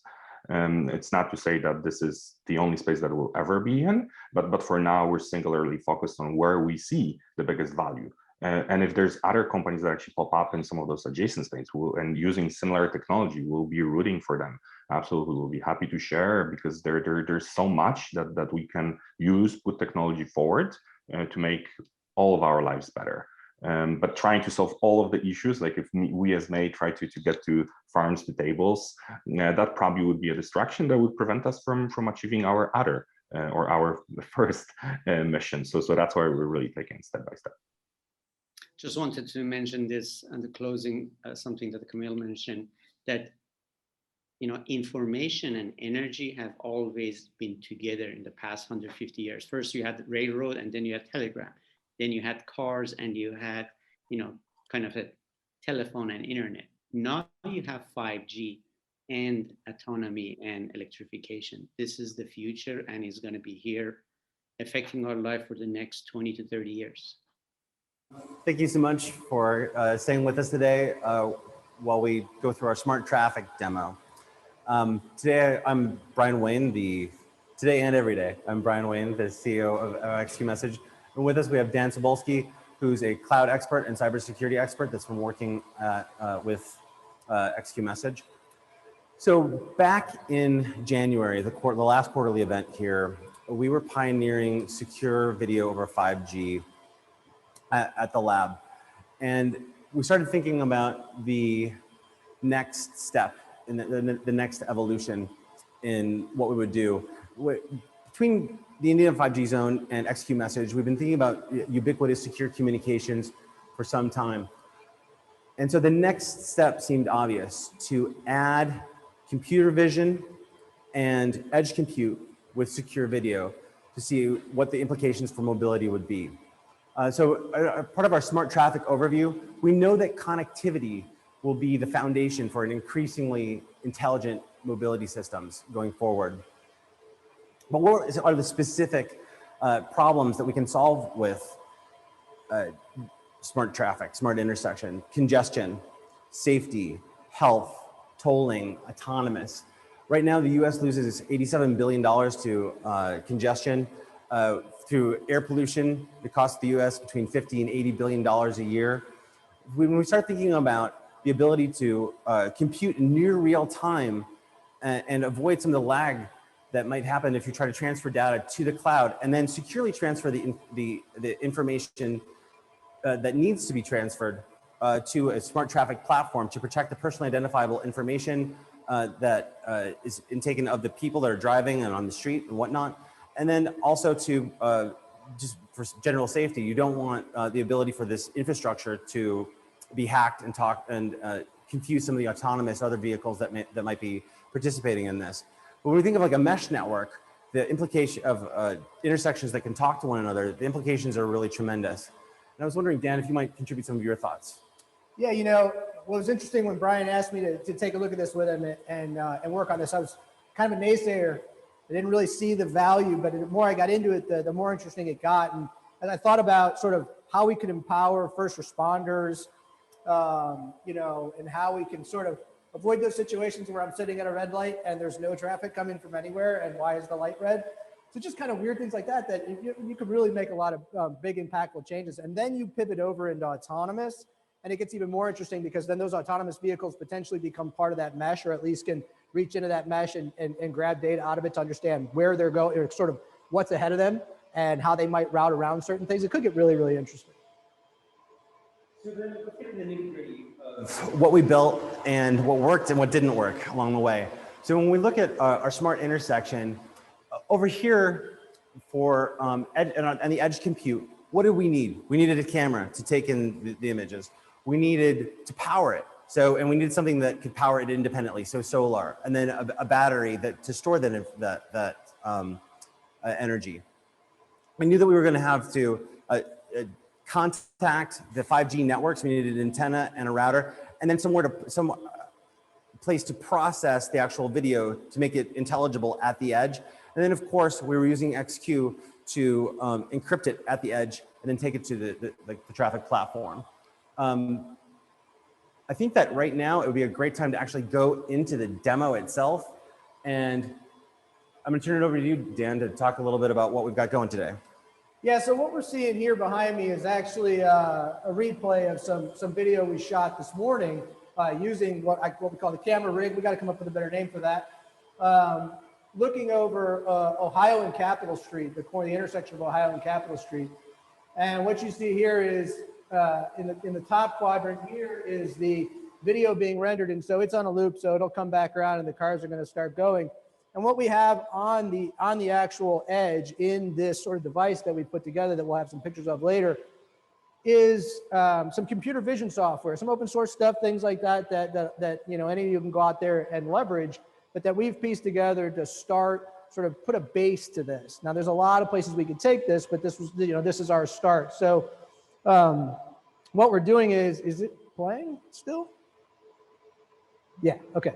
So what we're doing is we're counting vehicles as they go across, and what you're seeing here in the difference, and you can kind of see that box starting to pick up, that's the computer vision starting to realize that there's an object there. Over here is the dilated view. As you can imagine, the computer doesn't see a car, the computer sees changes in contrast. So this is a representation of really kind of what the computer's seeing and how we're leveraging that to identify vehicles and identify tracks. And so what we're showing are vehicles going in each direction. So if you have a car going right or making a right turn, it'll show as right or left, whichever direction it's going in. And we're counting that. Now, realistically, in a deployment, we're not going to be sending this processed video back off the box. It doesn't really provide a lot of value. If we send video off the box to be processed, we'll send raw video off the box. So what we'll really be sending is and potentially echoing out to the other nodes in the mesh is raw data about what the camera's seeing. And so that's what's being depicted down here is counts of the vehicles and the directions that they're going. And so all of this is actively working and go over 5G, but this is just a recorded video of what we did this morning. So. Awesome. Thank you, Dan. So the first step, of course, is the encrypted video. And we were using XQ Message, our perimeterless zero trust solution, which is encryption as a service. A way to think about it is just self-protecting data. And this is a way to protect data over any public network. Zero trust up to this point has been network isolated. Our version of this allows the data to move anywhere. So you can see why a public network throughout a city, this is so valuable. The next real part of this is the computer vision. The video comes in, what do we do with it and how do we do with it? Dan, can you tell us a little bit about the process and the decision making that we had to get to this? Yeah, so one of the interesting things really was sort of some of the decisions we had to make or what we learned about how location factors in. So interestingly enough, when we started this we had a camera at my house overlooking the road. I have sort of a quasi-busy road. And what we realized was how elevation and angle all play into how well computer vision is actually going to work. And so we've kind of customized this so we can dial in what those sizes are as it's picking up objects. And so depending on how far away you are and what the elevation are, that can be tuned. But where we would like to take that then is to actually build more into AI ML, where we can do some of that more dynamically as opposed to having to do that ahead of time. Yeah. Now let's get into the real nitty gritty. This is like, how do you actually go about doing this? Like many demos, they just sort of wave their hands, show you what happens. We want to get into like the decisions that we make so that you can actually do this yourself. And later on, we'll be publishing the code and a complete sort of case study about what we did and how. This is the end product, very exciting stuff. But let's get into like what we did, what went right, and what went wrong. Next slide, please. So here we have a very high-tech picture of us soldering harnesses onto a 12-volt and 18-volt converter. And actually, next slide, please. We want to talk a little bit about why we had to go up and down within this unique solution. I love that my innovative use of a hotel room hanger made it into the photos. But yeah, so you know, we have a 12-volt battery, and then we have most of the equipment, including the 5G router, Raspberry Pis, things like that. Those are all 5-volt devices. So obviously we've got to go down in order to get from 12 to 5. So that's actually depicted here as the 5-volt down converter. And in the previous picture, oh, it's there too, is the 12-volt to 48-volt up converter. And that's important because we're using an IP camera, which takes power over Ethernet feed, where we're injecting voltage into the Ethernet stream. And that's a 48-volt for that camera. So we have to take 12 and we have to boost it up to 48 to feed that. Now, certainly we did make a few mistakes. We burned out this power converter. Let's just talk about that. Yeah, that's one of those, don't entirely trust your specs, validate them again before you start plugging stuff in. And we spec'd out a 12-volt and bought a 5-volt, and it smoked. Ah, good enough. Now, this is an incredibly cool sort of aspect to it. This is our 3D printed solar controller. So we've got like solar power on top of the box powering it, and it's got to know what to do. And this is special because. Well, so this is great because, you know, one of the things we think about is when you talk about batteries, and, you know, probably everybody watching has got one of these travel batteries that they use to charge their phone. And the interesting thing is, so we think, well, that's not a big deal. Everyone's got a battery, but think about it. Can you charge that and discharge that at the same time? Chances are not. And that's really where this thing comes in, because as we're sitting up in the intersection, I can't get power in there any other way. And so we need to be able to trickle charge solar in while we're charging the devices. And then, of course, after the power gets into the battery, we needed edge compute. We needed a place to put our OpenCV and put our XQ encryption software on, and we chose a Raspberry Pi, and I believe we went with redundancy here as well, right? Yeah, so we built in two just to make sure that if one ever had, I mean, if you've used Raspberry Pis, you know, occasionally they'll glitch on you. And so just to make sure that if one ever went, we could still get into the other one and or pick up the stream or use it to reset the one, you know, the first one. So it gives us a little bit of redundancy, but also gives us the ability to spread the stream off. So if we wanted to have multiple streams going at the same time and the Pi couldn't handle it, we could actually bring them off of two devices. It's interesting that you bring up the Pi not being able to handle it, because I think that one of the things that we found out, even with this initial test, was that we need more powerful edge compute to do like serious things at the edge. Can you please offer your thoughts on that? Yeah, so, you know, the Raspberry Pis are great and we use them for a lot of stuff. And it, you know, it does have a GPU on it. It's an ARM processor, but at the end of the day, if we really want to pivot this out into, you know, sort of real AI ML, not just sort of somewhat simplified computer vision, we're going to need to get a little bit more power and a little bit more compute capacity in there. That was awesome. So we need to talk about the camera as well. We went with an IP camera in the beginning, and that was another reason why we had the whole power over Ethernet.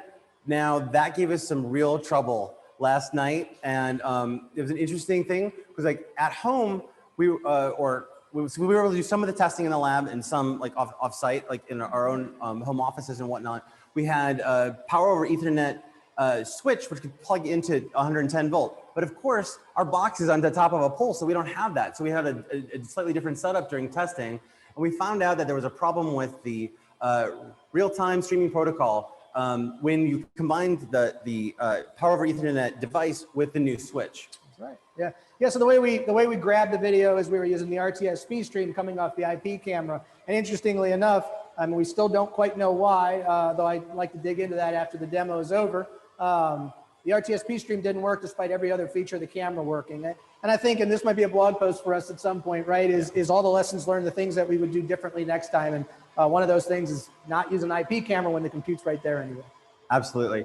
So when we're testing the location, we had some really interesting observations today. It's raining here, right? Yesterday we're doing it 5G plus on the roof. Today, when we set up with our camera and the device and the rest of it, we find that there's a little bit of trouble with the upload speed, right? It was we couldn't connect to 5G plus. Yeah, we were getting 5G, 5GE, and that's kind of like a 4G maybe, right? And the issue is that we were getting about 20 to 30 megabits up and down, and when the video goes up that way, it's getting pixelated. And the issue with the computer vision is when the pixelation occurs, the computer vision can't really distinguish that from a car going across the screen, and so that created some challenges. Yeah.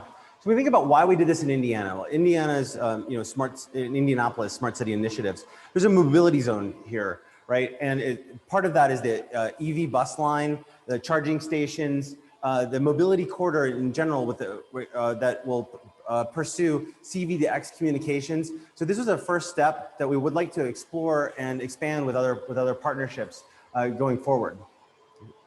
And so this is right next to the Capitol. So just giving you an idea of like where we are exactly, and like right here, right next to it is an AT&T 5G millimeter wave antenna. So it's a perfect place to come experiment, and we want to continue to explore and iterate on our smart traffic solution going forward, not only in Indianapolis but in the rest of the state and hopefully nationwide.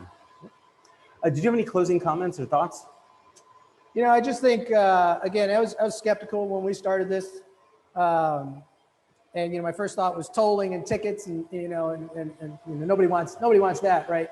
But actually it's a really interesting thing. And as we dove in, as Brian and I chatted about the potential value to first responders and things like that. I mean, it gets really, really interesting. So I'm looking forward to taking it to the next level.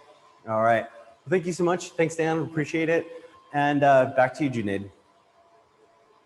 Great, thanks for that. So for those of you who are kind of seeing this, one of the things that we really focus on in the Indiana 5G zone is not just PowerPoint. we actually, as a development team, actually go out and build these systems, put them out there, and do a lot of the frontline work to map technology to ideas to really help people. And as Dan kind of mentioned, for those of you know, Dan is a veteran. He's a totally honest person. Said he wasn't sure about this, but then saw the real value in helping law enforcement not get stuck at a red light. One of a dozen examples. So with that, we've got two people who are going to take us actually deeper into the technology.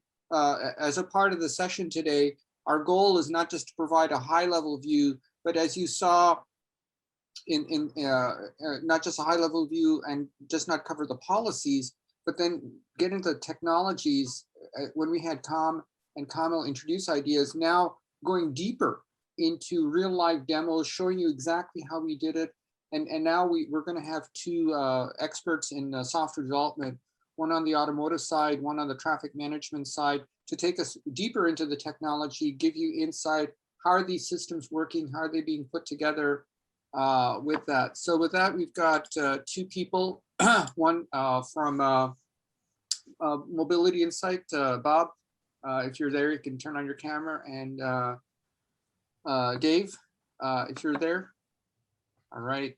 So Bob, why don't you introduce yourself and what you do at Mobility Insight, and then we'll go to Dave at Droid, and then what we're going to do in this session is actually get a little bit more technical. And for those of you on chat, like our other panels, these guys are experts, so feel free to take advantage of their time and ask questions. So Bob, a little bit about what you do at your company. And then, maybe you could share some insights from a software perspective, and then to you, Dave. Sure. So Bob Siegel, I am the North American PMO and VP of Business Development, and we're a startup, so I'm really any title I want to call myself. What we are at Mobility Insight, we provide artificial intelligence powered what we call traffic management as a service. And so it's very relevant to a lot of what we're talking about here, because this is around the data security, and we're a very data centric company. What we're basically doing is we're taking in data from all over the traffic network. So we're not just looking at this from an intersection or a corridor, but you think about traffic flow. Traffic flow is really a network flow problem. So we are looking at it from that perspective, and we take in, therefore, huge amounts of data so that we can bring and fuse the different data types together to give traffic managers awareness of a situation across the entire transportation network. And then on top of that, we apply algorithms that allow us to predict problems, potential bottlenecks or saturation, things like that. And from that, we also assist the traffic managers in relieving traffic situations, or even preventing them before they begin. So we're pulling up predefined traffic plans. And all of this is a tremendous amount of data, but yet we don't use personalized data. So we're not involved in putting data at risk, and it's a huge benefit that brings us that. And so with that, I'll go back to you, and you can go to Dave or ask me any questions that you want. Well, Dave, why don't you introduce yourself, and then, I've got a bunch of questions that have come across on chat and that other speakers have brought us. So Dave, a little bit about yourself and Nextdroid. Yeah, so Nextdroid is trying to do something pretty unique. we have been working for quite a few years actually with really big automotive companies, actually most of the big automotive companies, to provide a way for them to really measure the effectiveness of their ADAS and self-driving systems. Because the basic idea is, right, if you can't measure it, it's hard to improve it. And you know, there's a lot of rhetoric, there's a lot of hype associated with various car companies, you know, declaring that they have these safe systems. When we actually look at the data that has come out recently, it's not looking good. Meaning the ADAS systems aren't actually improving safety, which is kind of crazy, right? Because people assume that they would, but there's fights for control between the human and the system. There's all kinds of instances where the systems don't really work as they're supposed to. And often right when the human would most need their help, for instance, when bright sunlight is streaming into the human's eyes, you know, the car says, hey, good luck, we're not participating in this, right? And so the human's like, oh, wait, this is exactly when I wanted your help. And now, you know, it isn't there, right? But all of what we've learned is now being kind of put to a new use. And this is what I wanted to tell you about. So we're collecting all this ground truth, and in real time, we're extracting every one of the other vehicles, pedestrians, objects in the environment. We're also doing this sort of what I like to call micro positioning to get really solid ground truth on where the vehicle actually is. And then we're also looking at lanes, right? So we're turning the lanes into a polynomial in real time with tremendous accuracy. And so it occurred to me about a year ago that since we have all this data, and we have the lanes, we have the relative position of all the vehicles around us, we can actually calculate safety in a way that has never been done before. And we can do it in a totally cross-cutting way, where whether you're driving, you know, a 1994, you know, Ford 150 pickup truck, or whether you're driving, you know, a Tesla, we can actually tell human performance, vehicle performance, and we can also look at the relative complexity and risk in the environment around us. Because at the end of the day, how you move in relation to your peers is the most critical thing. In fact, it's the most critical aspect, not only for safety, but for everything we're trying to do, right? Like, I've made the argument for a while, if you want a smart car, you better first have a smart ecosystem. And the most important aspect of a smart ecosystem is this swarm intelligence, right? If I have the smartest car in the world and it pulls up to the Lincoln Tunnel in New York, and that Lincoln Tunnel is completely backed up with traffic, there's no way for that smart car to think its way through the traffic. It's not possible. So at the end of the day, we need not only the individual intelligence, and we need not only what Bob is doing with traffic control and traffic flow, which is great, but we also need the sort of peer-to-peer interaction.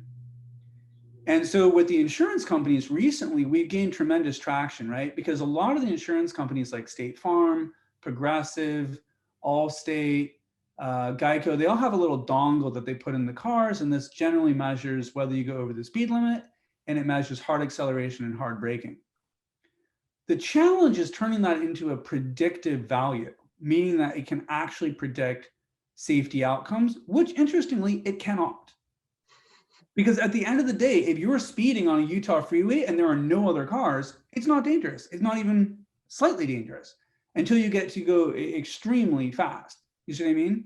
On the other hand, you'd be going under the speed limit, very smoothly traveling through LA traffic and cutting people off, causing them to slam on their brakes, and dramatically affecting the flow of traffic, congestion, greenhouse gas emissions, all the stuff we really care about. So at the end of the day, not surprisingly, safety and ultimately congestion is all about nearest neighbor interaction, or what I like to call relative motion. Great. So one of the things we want to do is bring that into the mix, bring that into the conversation. So just want to go to something that actually both of you have kind of mentioned, and I just want to kind of explore that, and that is data privacy. One of the things, you know, if I look at the work both of you are doing, you know, Bob kind of at the city level or at the state level where he can see a car moving, and of course he's doing it, you know, for all the right reasons to make sure the cars are moving at the at a large scale. And the work, Dave, you're doing it within the vehicle itself. We have this notion that these vehicles and these systems now know everything about people. They know who the person is, where they're going, who they're meeting, at a scale that actually has never happened before, actually in human history. I mean, for those who are worried about, foreign governments who monitor stuff, that this is actually beyond their wildest dreams of what's possible.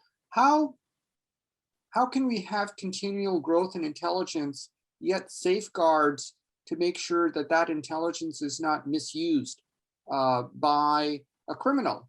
So a thing that's actually happened with webcams, not even autonomous vehicles, criminals break into webcams that have the same password just to find out when you've left your home. Now criminals could figure out where you are to see if your home is empty. I just used that as an example, but there's dozens more of misuse. And then if we get into the political and criminal aspect, seeing when people gather and then taking advantage. So Bob, do you have any thoughts, both of you, on the safeguards we need?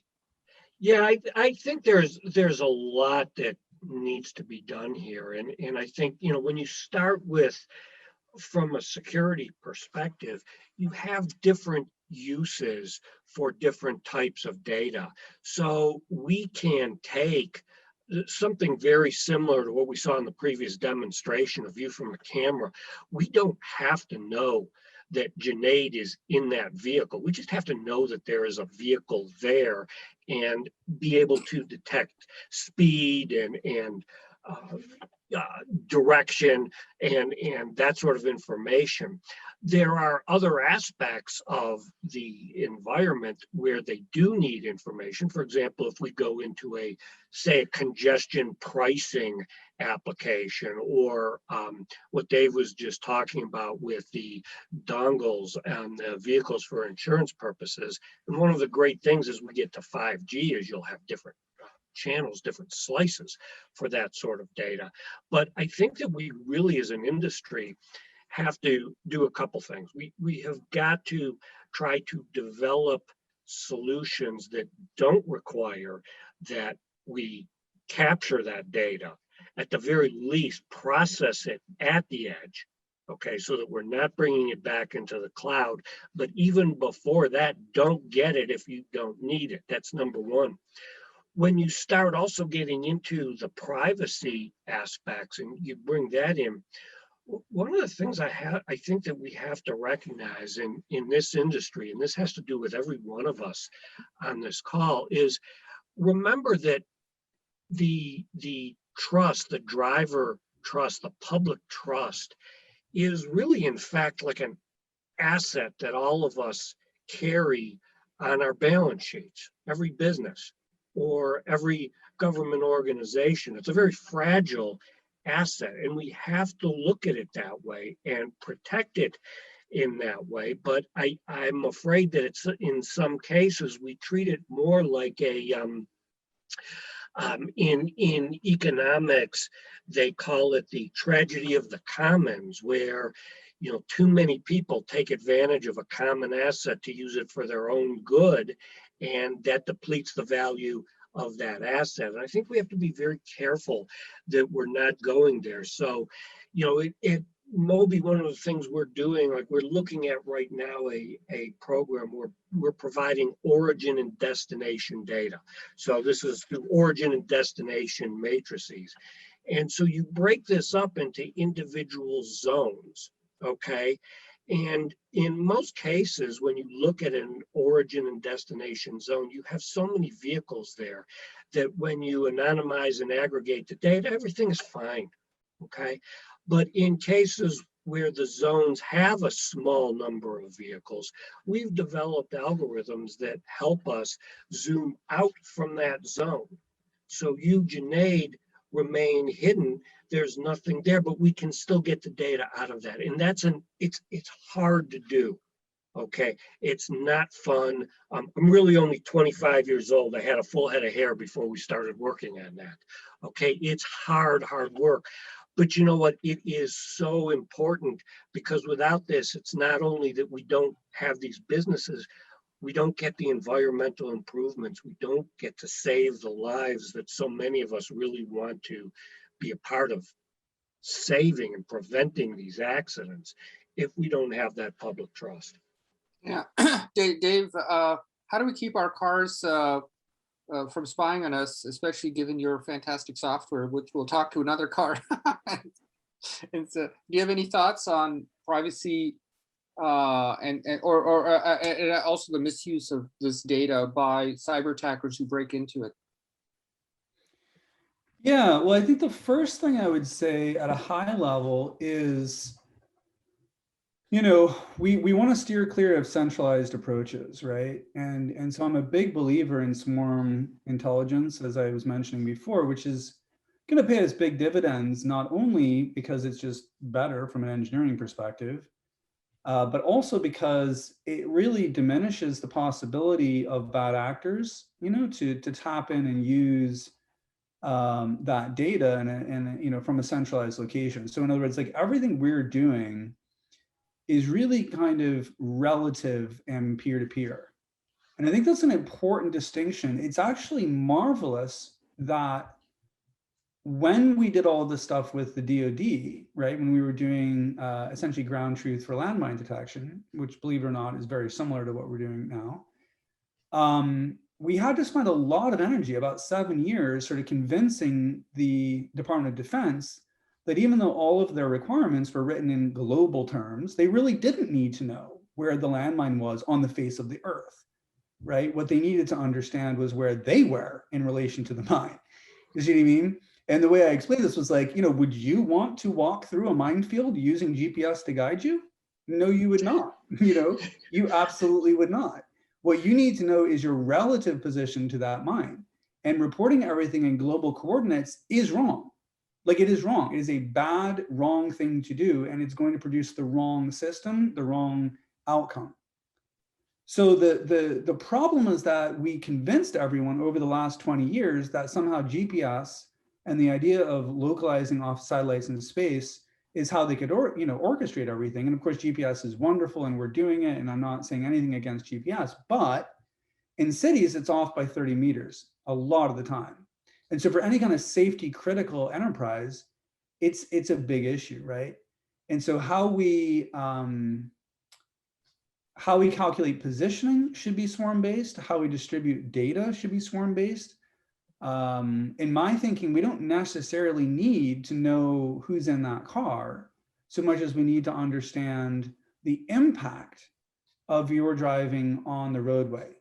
And again, not because we want to necessarily give tickets or anything like that, but more just because we want to provide actionable feedback, right? Yeah. So for me, it's more about what I like to call actionable feedback than it is about enforcement or penalties or anything like that, right? And ideally, if you do focus on the relative peer-to-peer element and you don't necessarily pump that data into the cloud, I think the public will see it as a tremendous benefit and not as a way of controlling them or penalizing them. In fact, kind of like my vision of the future is you'll never get pulled over by a cop again for speeding. That whole idea needs to go away. It's preposterous, right? It's causing us all kinds of societal problems. It's not helping. It's a really poor sample set, and frankly, it's not really making anything safer or better. So imagine a system that is more based on what I would call meaningful feedback. So, actually, Dave, you said something interesting that had never occurred to me, but now that you said it, it's kind of obvious. We are having so many problems with law enforcement, people pulling people over for traffic violations in America.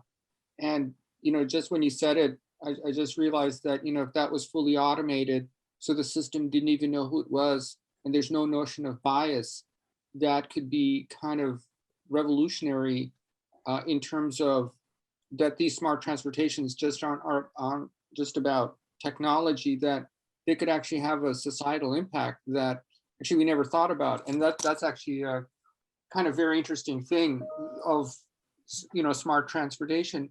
So, as we wrap up this panel, I have a question for both of you, and it's in the spirit of the Indiana 5G zone. A lot of what we do here is we focus on making lives better, and we also focus on generating income for companies and the state, as we are the Indiana 5G zone paid for by the state of Indiana. a thought about from both of you, there's been ideas about dynamic toll allocation to let cars move faster, because these systems could look at traffic and see if they can create a premium lane during congestion points. Also to help people park their car quicker so they don't go around the block unnecessarily and just go right to the spot. And maybe you buy the spot right on your phone so that you know exactly where to go to. A closing thought on both of you on how smart transportation systems could actually both simultaneously provide value to the driver and provide kind of new revenue for the city and state. Bob, you first. All right, so excellent. So I'll give you a couple thoughts on this. So first of all, what we have to recognize is that we're coming up on opportunities where there's a lot of chance for vehicle cooperation, collaboration among vehicles, much as Dave's been talking about. And one of the big benefits here is that, we know as traffic managers, we know that vehicles that are moving at steady speeds flow much more smoothly. They cover much more ground. Our roads get much greater throughput as a result of this. So I think that one of the big areas that our traffic management systems can get to is to provide guidance to connected and eventually autonomous vehicles that says to them, okay, go at this speed, stay in this lane, remember that you will get there faster, and guiding vehicles very steadily through. So, if you stop suddenly, you get this back propagating wave that slows traffic back for miles. Well, let's get away from that, okay? The lane changes and things like that, if we can move people through more effectively, I think that's going to be a benefit. One of my personal favorites also, and this is a little sci-fi-ish perhaps, but I guess from a guy who has a Jetsons background, maybe not so much, but there are a lot of companies that are working in very small vehicles, miniature vehicles. And I think with 5G capabilities for V to X and V to I communications, we're going to get to a point where very small individual vehicles are going to be able to communicate, to platoon, okay, to use the type of communications, in fact, that Dave is describing here, and be able to move in groups, much like trains, and that is going to bring about a whole new form of public transportation where I'm using something that is AV most of the way, level 3, level 4, maybe ultimately level 5, that's electrified, okay, not using gas, much more efficient. Maybe it only goes 40, 45 miles an hour, but it's doing that steadily the whole way. And it's also solving the first and last mile problem that public transportation has. And it's my vehicle, so it's comfortable and private, and I can work in it, unlike what I can do on a bus or a train. Okay. Yeah. And I think we're heading towards things like that with that kind of cooperation. And our type of systems can enable those to move within traffic much more easily, much more safely. So that's my thought.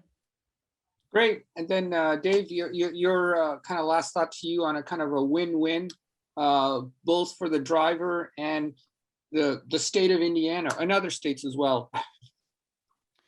Well, I do think that states right now have a kind of amazing opportunity, right? They could decide to be data-driven, and they could decide to actually make everything like people's contributions to the state based on the actual measured impact of their driving, right? It makes sense. I mean, right now we're sort of at the other end of the spectrum. And investments right now into 5G, into what I like to call enhanced positioning, just essentially better positioning, better traffic flow, better applications for smart parking. This will have a big impact, but it all really stems from having the right data pipeline. And so, once you have the data, you can create what I call feedback loops. And these feedback loops can really help the city and the state make better decisions. And ideally, we can provide continuous feedback, meaning, to kind of clarify a point I made earlier, You know, right now you get pulled over by a policeman every once, you know, in a long time, hopefully more like several years, right? So that's a very, very small sample set on your driving. You see what I'm saying? The actual periodicity, we'll just say, is very, very, very low. On the other end of the spectrum, you have what I would call continuous feedback, right? Where we're always looking at, you know, the nature of your driving and the impact that it's having on the roadway. So instead of just charging people, you know, sort of like for going on a particular road during rush hour, I'm looking much more broadly. Indiana could actually look at, you know, the impact of your driving all the time, right? And this is sort of the future. It's going to happen. It just makes sense. The way in which it happens, you know, humbly, I don't know. But I do know that actionable feedback and continuously applying it is going to give you a better result, right? That is sort of the definition of intelligence. Great, thanks both of you for that. I really enjoyed the session. I learned a lot. I think this notion of having computers and machine learning systems give tickets versus having police officers pull people over and create something that's unfortunately turning into confrontational probably is a win that probably worth exploring in a future session just by itself as the kind of society benefits. So thanks to both of you for an exciting session. Welcome back to Demo Town. I'm very excited today to present a live demo of the Advanced Renewable Power Mesh Power Grid, IN5GZ.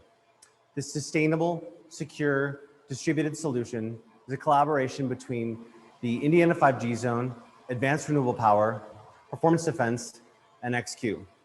The IN5GZ is a new generation of power solution that is built for extreme environments, like a desert or a cell phone tower on top of a mountain. Both sustainable and secure, it'll help prevent blackouts like we saw in Texas a few months ago, and also prevent ransomware attacks like the Colonial Pipeline, which deprived the East Coast of gas for so many weeks. So let's get directly into the demo itself today. So behind me, I have a mobile power grid unit. Imagine thousands of these connected. Now the mobile power grid can take input from 4 different types of energy. Solar, which we have simulated over here, wind, power generation like a diesel generator, and the existing grid network. So what it does is it brings it in and intelligently stores it within a battery for distribution. This provides security, it provides sustainability, it provides greater efficiency with power resources. Now within this industrial PC here, we see that there's volts, there's hertz, there's the entire network that we need to know that everything is healthy within our mobile power grid. Now this can live, as we said before, in a seaside resort in Africa or within a remote village in India. What's happening here is that information is then being transferred over to the cyber server down here. The cyber server is a product of Performance Defense, and this is an IoT gateway. And within it, which is great because it has an application space, that the XQ message gateway can live to encrypt the data before it's then sent over the 5G antenna. From there, it goes to the cloud. And in the cloud, we have the IN5GZ. The information that is stored there is then rehydrated or basically put back into a database and then visualized. And you can see how the IN5GZ, which is a secure mobile solution, can manage thousands and thousands of these type of devices that can be placed across areas that are potentially will have environmental disasters. So very exciting stuff right here. And at the moment, I'd actually like to bring onto camera Dr. Nima from Advanced Renewable Power and Mike Johnson from Performance Defense, 2 of our collaborators. Okay. Hey guys, how are you doing today? Good. How are you? Thank you. Great. Dr. Nima, let's start with you. Can you tell me what a mobile power grid is? Mobile power grid is a renewable distributed power station, which basically is designed for communities, right? So we changed the production of electricity and consumption of electricity from a concentrated area with fossil fuels to a renewable distributed. That's why we need the IN5GZ in order to manage all the data distributed across. Let me just tell you why we have developed that, why we have developed the IN5GZ and mobile power grid. 50 years ago, over half of the people in the world did not have telephone. Even if they had money, they could not have telephone. This was invented. The thing that is in my hand, it's called mobile phone. That solved the problem, and everybody today has phone and communication. Mobile power grid is exactly that is going to do for electricity. Right now, 1.6 billion people in the world currently do not have electricity, so they live in poverty, most in the southern hemisphere of the world, right? This is the solution for them. That's the development of the IN5GZ. So what's different about IN5GZ? I understand there's cooling technology and something else that really makes this different than other mobile power grids that are out there. Well, we don't know of any other mobile power grid which is out there or any IN5GZ is out there. Yes, what is happening, generally speaking, even most on the energy, the mobile power grid, as you said very nicely, is made out of 4 major components.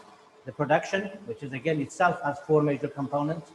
The storage of energy, which is in batteries and all the energy storage system. The conversion of energy from one type and being able to get all the energy coming in at the same time as you see it on the screen here. And then the IN5GZ manages all the stuff together. Now, what's so special about this, in addition to all the stuff that we should be talking about, which is IN5GZ, which is our core technology, is also thermal management system. Most batteries are designed really for the north of the world. We call Northern Hemisphere, United States, Europe primarily. But if you go south in Africa, in India, in the Middle East, in South America, temperatures are very high, and temperature in batteries is 90% of the business. High temperature kill the batteries, and they don't last more than 1 or 2 years at most. We warranty these things almost 20 years. So we expect them to last forever. So we have lots of technology without getting into details of all the cooling system, all the heat exchangers, all the plenums and stuff like that. So there are a lot in the hardware area, as well as lots of them in the software area, the management of the IN5GZ. And so what do you think about this is really going to change the world? Like, why is this important? Well, as I said, 1.6 billion people don't have electricity, so they don't have good healthcare. They don't have good water.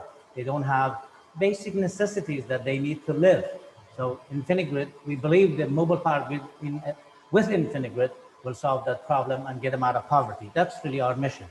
That's an amazing mission. That's great. Now on to Mike Johnson. Can you tell me a little bit about connectivity and monitoring in the cyber server?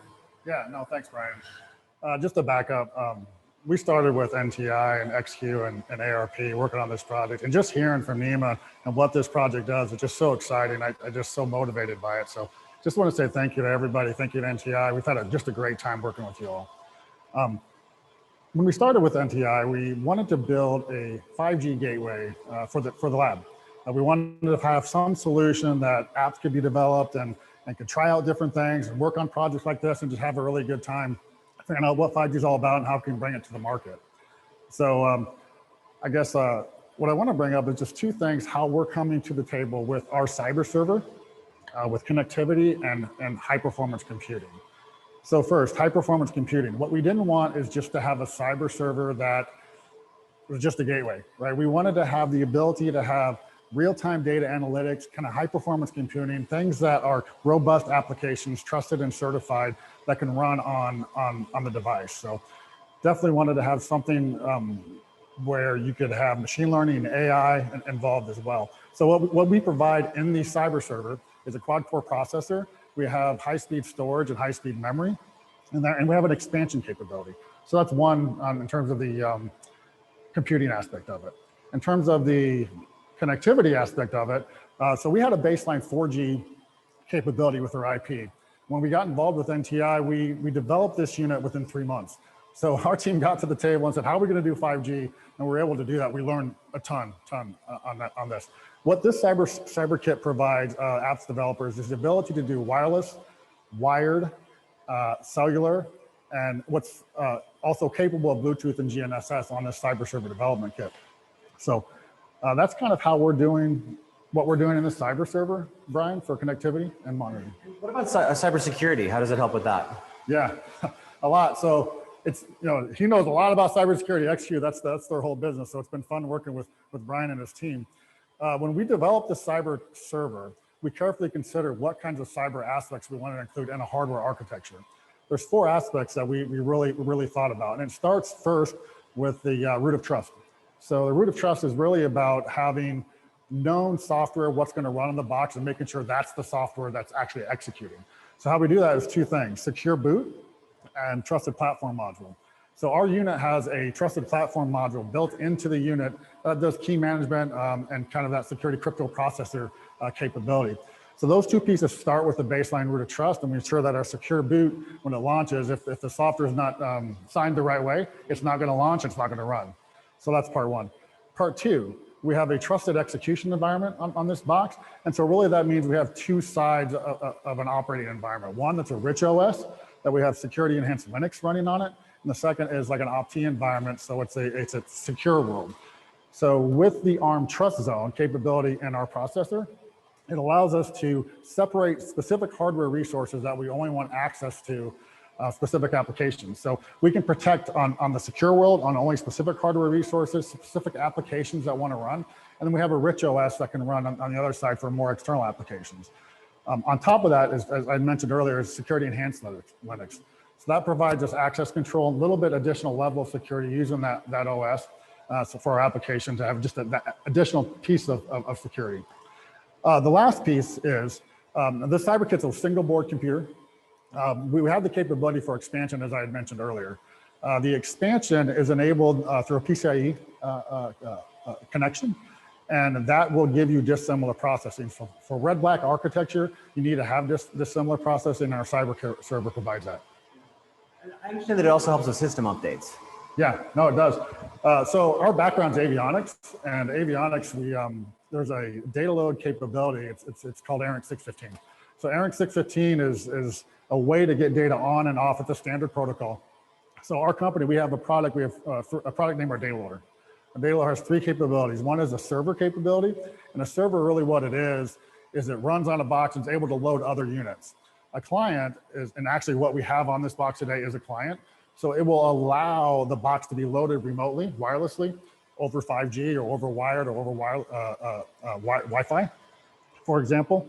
So that's the client. And then thirdly, we have a lab loader. So that could be something that runs on a desktop PC if it's local to the environment. It could run in the cloud, talks over the A615 protocol to load the box wirelessly there too. So we really provide that capability as well. And how that applies to the ARP is when there's lots of mobile InfiniGrids out there, we need the ability, so the connectivity to see those InfiniGrids on a dashboard, see how they're functioning, whether they need attention, and also the ability to load them in the field real time. So that's kind of what our box allows you to do with updates. Great. Thanks, Mike. Appreciate it. It's been tremendous working with you both. We're so excited about what the Advanced Renewable Power Mobile Microgrid and InfiniGrid are going to be able to do. XQ's part in this is really, to provide perimeterless, zero trust, to get the data off of the device and bring it to the cloud. Sort of take what's in the database here, basically transform it into self-protecting data, bring it into the InfiniGrid, rehydrate the database that's there, and then have it pull into the Grafana dashboard there. And each individual packet is seeded with a quantum random number, and then the key is generated off of that. So it creates the resiliency against like state-sponsored attacks. But together, I think that we've come together to create a device that I think that through advanced renewable power is really going to like change the world and change the face of energy. And hopefully change a lot of people's lives as well. Thank you so much, everyone, today for your help, your attention, and sticking with us through a long day of demos and some exciting talks and about 5G and basically how the world's changing. Thank you again, guys. Did you have closing comments? The data for the amount of data which comes to us from any of the mobile power grid to the data center or the command center is tremendous, hundreds of megabytes of information. We need that data to be secure. Yes. That's what you're doing. That's why you're doing the encryption. When we need that data to go through the 5G network, that's the stuff that you are doing for us. What do we need that data? We need to do the AI. We need to do data mining. We need to optimize the energy production, energy consumption, energy storage for the customers. So that's really another function of InfiniGrid that eventually we get into the system, and also, the metering and all the stuff that we are doing in all digital. That's a fantastic point. Thanks, Nima. We appreciate that. Thanks everyone for their time and attention today. And I'm glad that we were able to make this work. I'm going to pass it back to you, Junaid. Thank you very much. Great. So another example of the kind of hands-on work we do at the Indiana 5G zone, real development.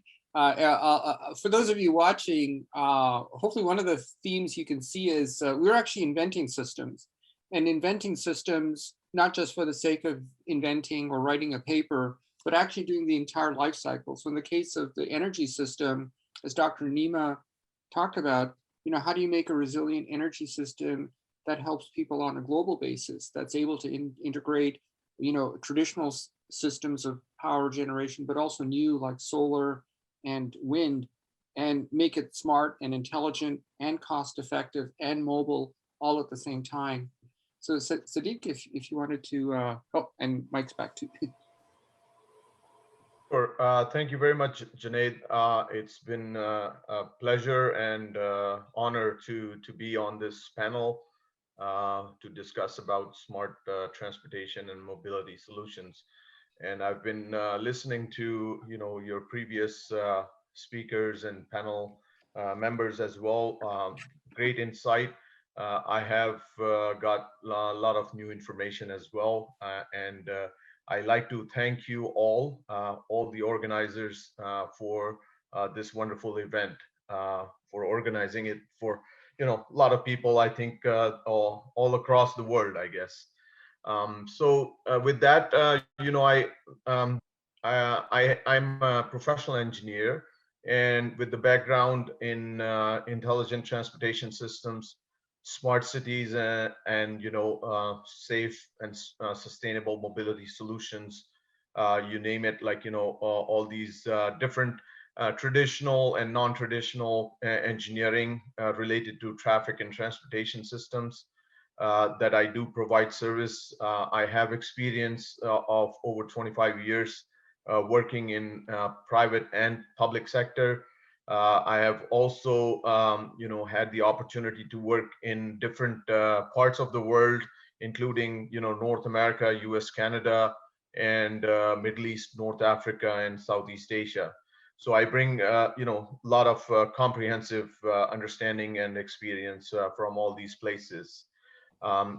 As I said, I have a bachelor's degree in civil engineering, and I have certifications in advanced transportation management and municipal management and leadership. With that, I also work with a lot of academic institutions, and I work as a technical committee and working group member for different organizations such as ITS World Congress, ITS America, ITS Canada, ITE, we call it short form, which is Institute of Transportation Engineers, and Transportation Association of Canada, which is based in Canada. This is my introduction, and I'm very much looking forward to. Well, thank you for that. It's very, very impressive. I don't have that many impressive things. That my introduction would probably be like 3 seconds long. Elliot, you're pretty impressive person. You probably saw me frantically writing after listening to that introduction. I'm clearly not as accomplished. Great. So Elliot, if you could talk a little bit about yourself, and then have Mike reintroduce himself, and then we've got a set of things we'd like your insight, especially since this is the last panel. It kind of is going to pull together something. So Elliot, if you could share a little insight. Yeah, thanks. Absolutely. Passionate about business development. I've worked in technology for over 12 years now, starting with my first exposure to location-based services, probably around 2007 when I was working down at Verizon in corporate digital marketing and corporate development. And it was super interesting, but ended up progressing through my finance degree, wrote my CFA, thought I was going to go into banking, but ultimately decided that I was really passionate about technology. And so I did a hairpin turn back to telecom at TELUS out of Calgary in the West. As a business analyst and did some research analysis on the, I guess, quantifying the impact of operational and informational technology, I guess, installations across the footprint of TELUS's field force, so their field technicians. And then I got on the sales side of the house and I sold integrated technologies for TELUS. Then I started my own telco with the ex-CFO of General Motors. Then I had an opportunity to join Capgemini as their North American business development executive, serving the communications and high tech space, where I got all kinds of great exposure to smart city, connected places, intelligent industry effectively. And it was some of the coolest time of my life. And then I had to round it out with some partnership experience. And now I'm taking it all private practice, and I've been operating Grow Services technology management consulting company since June of 2019. Very grateful to be here amongst such a star-studded panel and facilitators. So yeah, I look forward to getting into it. Great. And then Mike, if you could reintroduce yourself. And for those of you wondering, those servers in the background are actually not a fake Zoom background. We actually have, live servers. It's actually a live working facility. So Mike, if you could introduce yourself. Sure. So Mike Johnson, I'm the head of products for performance. And I guess I'll tell a little bit about myself. I grew up as a software engineer, went into program management, project leadership. I did business leadership for a while. Now I've landed on the head of products. So I kind of run the gamut of what I've done at Performance, really grew up. But what's been constant is our focus on aviation. So I have over 20 plus years of experience in aviation. And that's what I think we're gonna bring to the table today in this conversation, Junaid. I look forward to it. Great. So, as this is kind of our last panel session, after which we just have a kind of short closing thing, so I think you've kind of heard, different panelists speak through the day. You obviously have a very broad background. You've been working in ITS.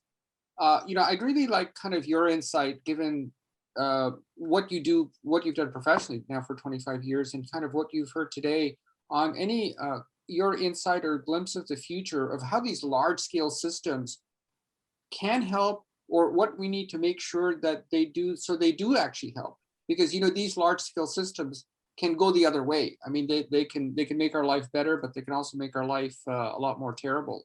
Given your background, both in the United States and globally, are there some insights that you would want the audience to really take away or focus on, or things that they should worry about? Sure. So let me start from the very beginning. I mean, because I've been in ITS, since 1997, 98. And so I've been working on many projects. And let me give you a little bit of background of, the ITS, which is a very, it has been changed a lot over the time. It has started as AVHS, which is Automated Vehicle Highway System. And then it has transformed into many different names. And currently we are calling it ITS, or Smart Mobility Solutions. So in the beginning, I'm talking about 50, 60 years ago, but I'm talking like 2-3 decades ago.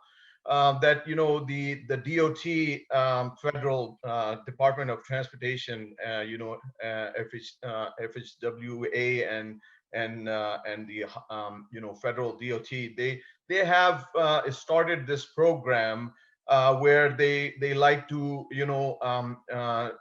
try these kind of systems where the vehicles can run on a guided system.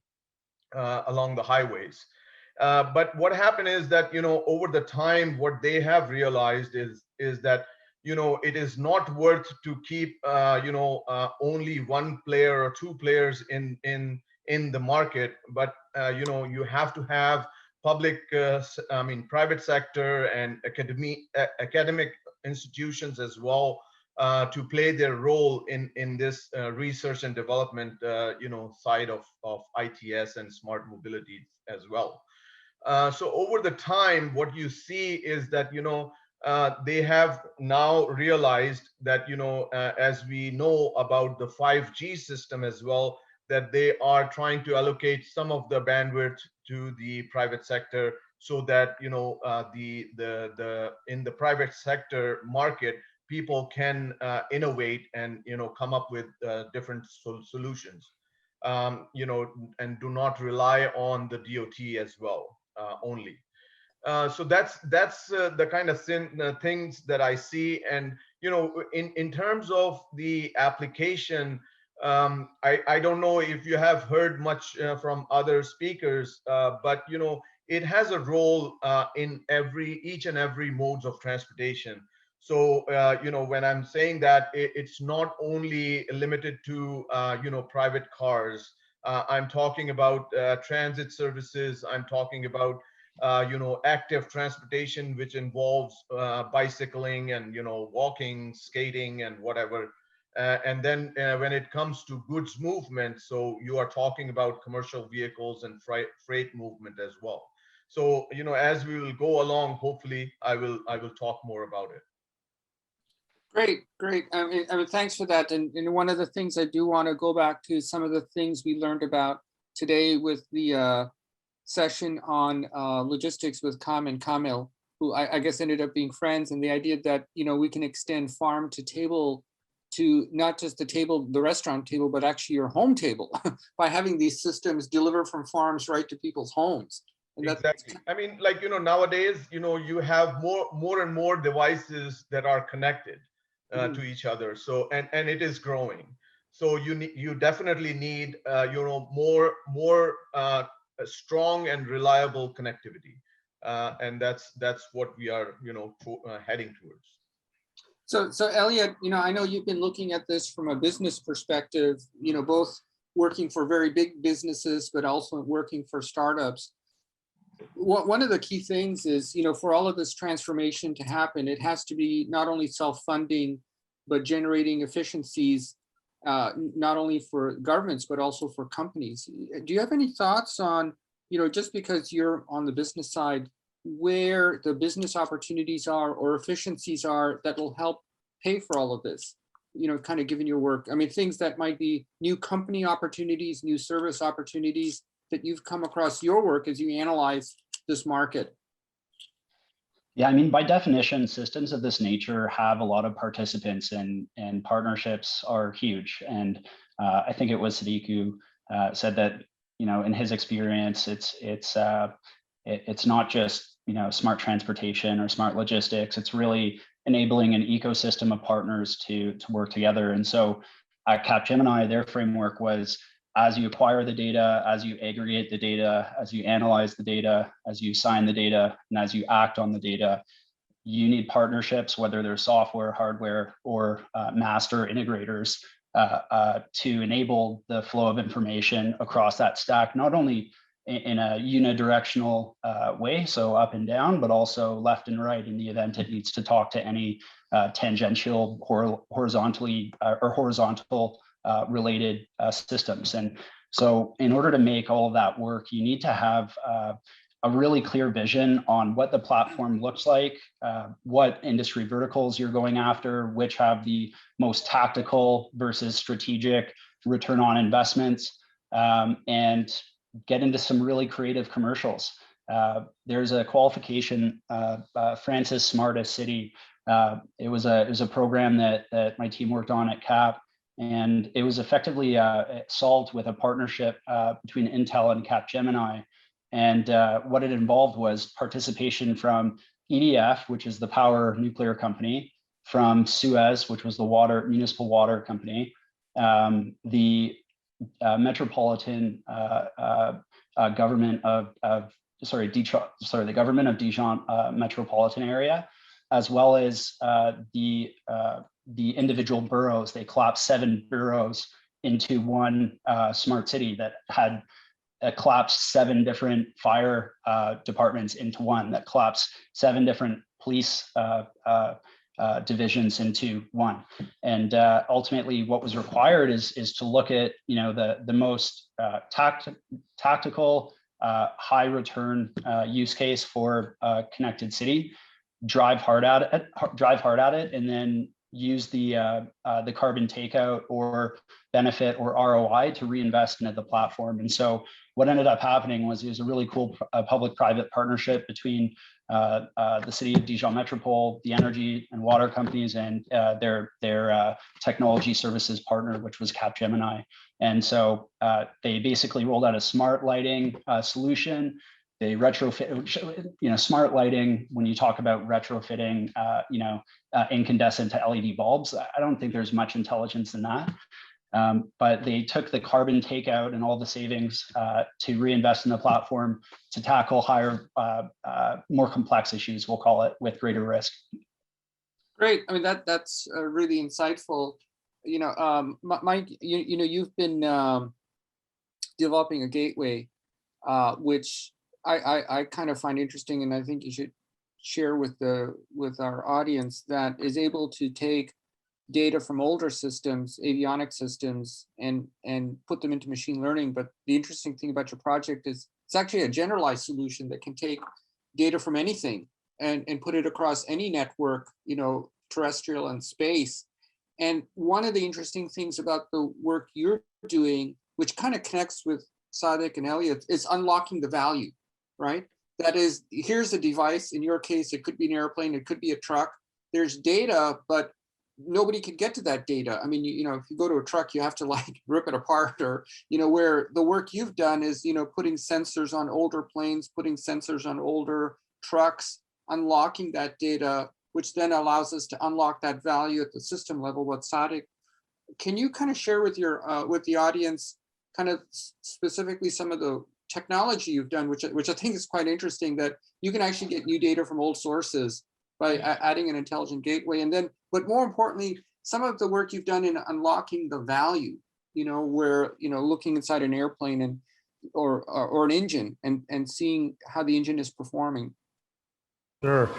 Yeah, our gateway is applicable to many different kind of aspects of aviation. And like you said, Junaid, is you can get data off legacy systems and be able to apply that for data analytics and operations and maintenance. So this can apply to things like flight management, flight controls, displays, system maintenance, engine data, any sensors that are on an aircraft that are able to get over to our system over maybe a 429 bus or some kind of peripheral interface. You can do that edge analytics in the cloud, or sorry, in the sky on our device. And then if you're connected in the sky, you can get it to the ground and have that maintenance ready to go. Now, often you don't have that connection in the sky and you need to do it on the ground. So the offload of data is super important. So this 5G project we've been working, I can really speed up operations, speed up maintenance, and that's what's ultimately going to have a difference in customer experience. So think like better turnaround times on planes that get to gates, less late airplanes. So I think that's the reality of what our system can do and help enable better transport. Great. So, I mean, Sadek, I was wondering, you know, we've kind of done the arc where you were providing the system view. You know, Elliot talked about, you know, the business opportunities. You know, Mike actually brought up something specifically he's building, which is a gateway that can connect to any arbitrary device, an airplane, a truck engine, and actually in some ways kind of virtualize it so it can be ingested into a machine learning system that itself might be managing lots of, you know, different devices and systems or systems of systems. I know this is an area you've worked. Can you talk about the kind of your work on the importance, just to what Mike has said, about not just focusing on new autonomous vehicles with supercomputers, but also that you want to pull back the pull forward the existing infrastructure. That, you know, it can't be all about buying a electric taxi that's autonomous. A lot of the work Mike has done, which is like, hey, you know, I've got this old truck or this old airplane. I'm still planning to use it for another 20 years. How can I add it to this smart information network, ITS network? And he's created a gateway on kind of that system view of why the work Mike is doing is important. And for all of us to understand, the better world includes all devices, new and old, smart, and as Elliot mentioned, passive. He brought up, you know, these light bulbs. They don't have any intelligence, but we want the system, the smart system, to be able to manage all of this, including older systems. Yes, and this is interesting. You know, like as I mentioned before, that, you know, when it was controlled solely by the public sector, the DOT, it was going very slow. And when you have invited like the private sector into this playground, then you know, things have speed up, and you have seen a lot of innovation coming you know, at a like a light speed. And what you see nowadays is you know, mainly I would say a contribution from the private sector because of, you know, the nature of their how they provide service, you know.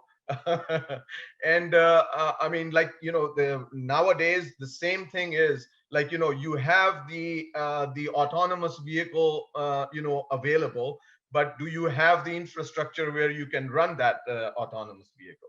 And do you have all the supporting you know, infrastructure in terms of roadside equipment and all that, sensors and everything that can help you to connect not only you know, like the vehicle to infrastructure, but also, you know, communicate with you know, other entities as well. So that's why we see that, you know, the importance of this 5G technology coming up. And as Elliot has mentioned about having a partnership. So what you see nowadays is the value in the public-private partnership. And you know, what is happening is that, you know, you have the public sector who is basically owning and managing this infrastructure, the transportation infrastructure, or you can call it transportation asset. And you have the private sector who is not only developing you know, new technology and working on it, but also deploying and, you know, financing for it. So, you know, that goes hand in hand. And these things are like, you know, progressing rapidly because of that. So no, that's a great point. So Elliot, kind of the last word from you, and then to Mike. You know, Sadik just kind of mentioned the importance in these big projects that there are really partnerships between public government entities and private companies, some of whom might be startups, and would be great to get your insight on the, just kind of building on Sadik, on the necessity of that it has to be a win for government. This can't be just government saying, hey, you finance it all, or you know, the vice versa, the startup saying, hey, you know, you give us all the money and we'll do it, right? It's got to be shared risks, shared upside.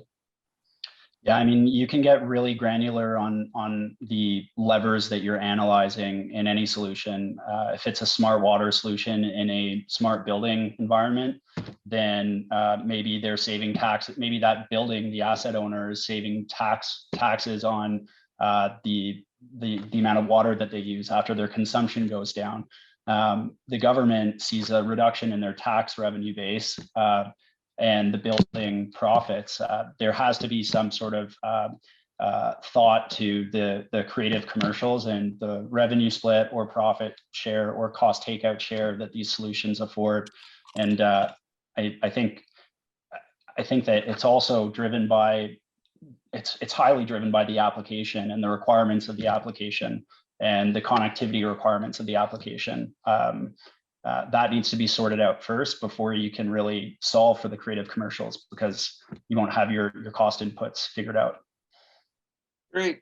And then kind of the last word from you, Mike, on kind of what you see as the importance of these systems, from your perspective, to work at the individual level, which could be an airplane or an engine, with the macro level to unlock the value or the necessity of that? Bring a little bit different subject there, Junaid, is what I see happening in aviation is we have the invention of AAM and UAM. So these air taxis and things that are getting developed at rapid pace, and it's just super exciting in aviation. What I think really the focus has to be on is three things. It's infrastructure. And so that's digital information management. We got to find ways in cities to be able to get tunnels in the sky, map our airports, ensure that we have the safety and quality that we know that these vehicles can actually fly in the air. So things like we're doing the IoT gateway apply to that vertical as well. And there's lots to do with connectivity to support stuff like ADAS cars that with vision systems. So planes are going to have the same thing. They need stuff like that. So connectivity, energy for electric propulsion systems. Sorry, I'm kind of going all over, but I think it's a really exciting time. Great. No, thanks for that. So thanks to all our panelists. This was kind of quite insightful. It kind of requires a conference on its own right, because we're talking about big systems and how these systems interact. And I think what Sadik kind of said was kind of interesting, which is the public partnership and the financing aspect. That we have to make sure that all players win-win, just not technically, but also financially, which I think is key. So thank you all for being a part of this. We now have our kind of last little presentation in the Indiana 5G zone. And then encourage you to stay, we are going to give away an iPad. So typically the person who wins the iPad is the person who can type the fastest. We did this the last time. It's kind of fun. I would lose for sure just because I am a slow typer. But with that, thank you. I just wanted to say thanks, Junaid, because you have asked very easy questions. I mean, like what Kelby has asked me is, I was ready for tough questions, but you have made it very easy for us. So thank you so much for that. Well, it's easy. Kelby is much smarter than me. So. I mean, if you have a minute, I can, share one example, and like participants can understand the value of 5G and how it relates to smart city or smart mobility. And this is from US, where Verizon is deploying a traffic management system in the city of Sacramento. So basically, they are installing intrusive and non-intrusive sensors in the pavement and street lights. And what it does is it provides you better information to local authorities, how the traffic is flowing and all that kind of stuff. And what Verizon is saying that it believes that it can reduce the car idle time by 44%, and CO2 emission reduction, and those kind of good things that come out of all these advanced system implementations. So definitely there is a value, and we are seeing that these valuable things are unfolding in front of us. Yeah, no, thanks for that. And I think being stuck in traffic less is something everybody can understand, right? Yes. Because it just wastes energy. There's no benefit being stuck at a red light. There's no benefit being stuck in slow traffic. I mean, I'm happy as a traffic transportation engineer because people always ask me about traffic signals. So now I have better answers for them, and in real time. You're a hero now. Yeah. Thanks to our panelists, and then I think we're going to cut our feed to the Indiana 5G zone where Mike is standing, and I think Brian or Sean is going to speak with Barbara. So thanks again for our panelists, and for our viewers, stay on for the free iPad. So it's my pleasure to introduce Barbara Besselo from Dynamo Edge. Dynamo has some really exciting technology related to racing and really providing that use case for tapping into the low latency and high data throughput capabilities of 5G. So it's my pleasure to introduce Barbara. Barbara, show us what you guys got going at Dynamo. Thank you. Thank you. My name is Barbara Besolo, and I am the CEO of Dynamo Edge. Dynamo Edge is a streaming analytics company that we created 6 months ago with the focus of delivering end user quality of experience. How? By providing the best service, the best latency. And how do we do this? When you look at streaming analytics, the days of data at rest are over. Everything with 5G, as we have been saying throughout the day, is dynamic, is fast, is challenging. The data points have to connect, and you need to do that in real time, right? That's the type of data sets that that 5G is opening for us. So because we are not afraid of challenges, we started with the most difficult mobile device and the fastest one, an IndyCar, and not just IndyCar, an IndyCar coming from the best. So what is it that we've done in this proof of concept? We started analyzing the performance of the car. We started ingesting different types of data to provide a real-time experience for driver safety and collision prevention in an IndyCar at 240 miles per hour. Before, the teams were making decisions based on intuition, based on historical data, at the pit, obviously. And imagine what you can do if you know what is going to be happening 10 minutes ahead in your life. And if you know that there is an accident 37 miles ahead, what would you do with that information? So what we actually did is, I will show you very soon because a video shows much more than many words. We did an application based on real-time vehicle malfunction, right? With that, you can prevent accidents. It's all about prediction of malfunction of devices to be able to troubleshoot it with prescriptive analytics real-time. There are certain vibrations in the car that are indicative of a failure. And in racing, as you might know, the biggest vibration is tires. So what we did is, since the car every 30 minutes or so stops for a new set of tires, we need to learn and predict extremely fast with new data. A tire rotates 64 times per second, and we analyze each sensor more than 240 times per revolution. And we do it for nearly 80 other 6 sensors, all of that at real time. So the key of our algorithms is that they're able to perform all these actions, training, prediction, anomaly detection, and report in real time at super low latencies, at super high density data, and with very high speeds. And because it's all about speed, I'm not going to talk anymore. Let's look at what happened here. This is a real data from a race that happened a couple of weeks ago.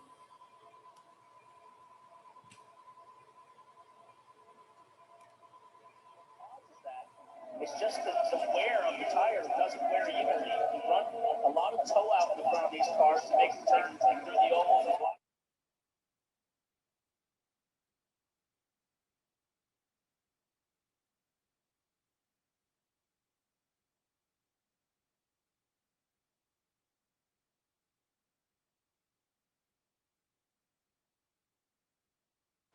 As you see, right now, the car is in lap 33, and we were able to predict the vibration that was happening in 15 laps in the future.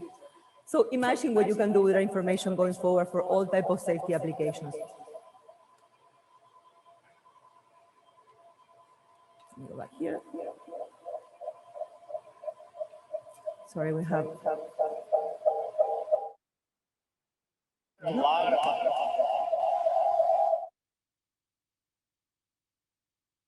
Again, as if we would not be busy enough in these last couple of months. The next challenge is to be seen. We're going to have news coming soon. There's a reason why we're here. There's a reason why there is 5G. And remember when I said speed, there's always a way to go faster. Great. Thank you, Barbara. I'll help you with that. Thank you, Sean.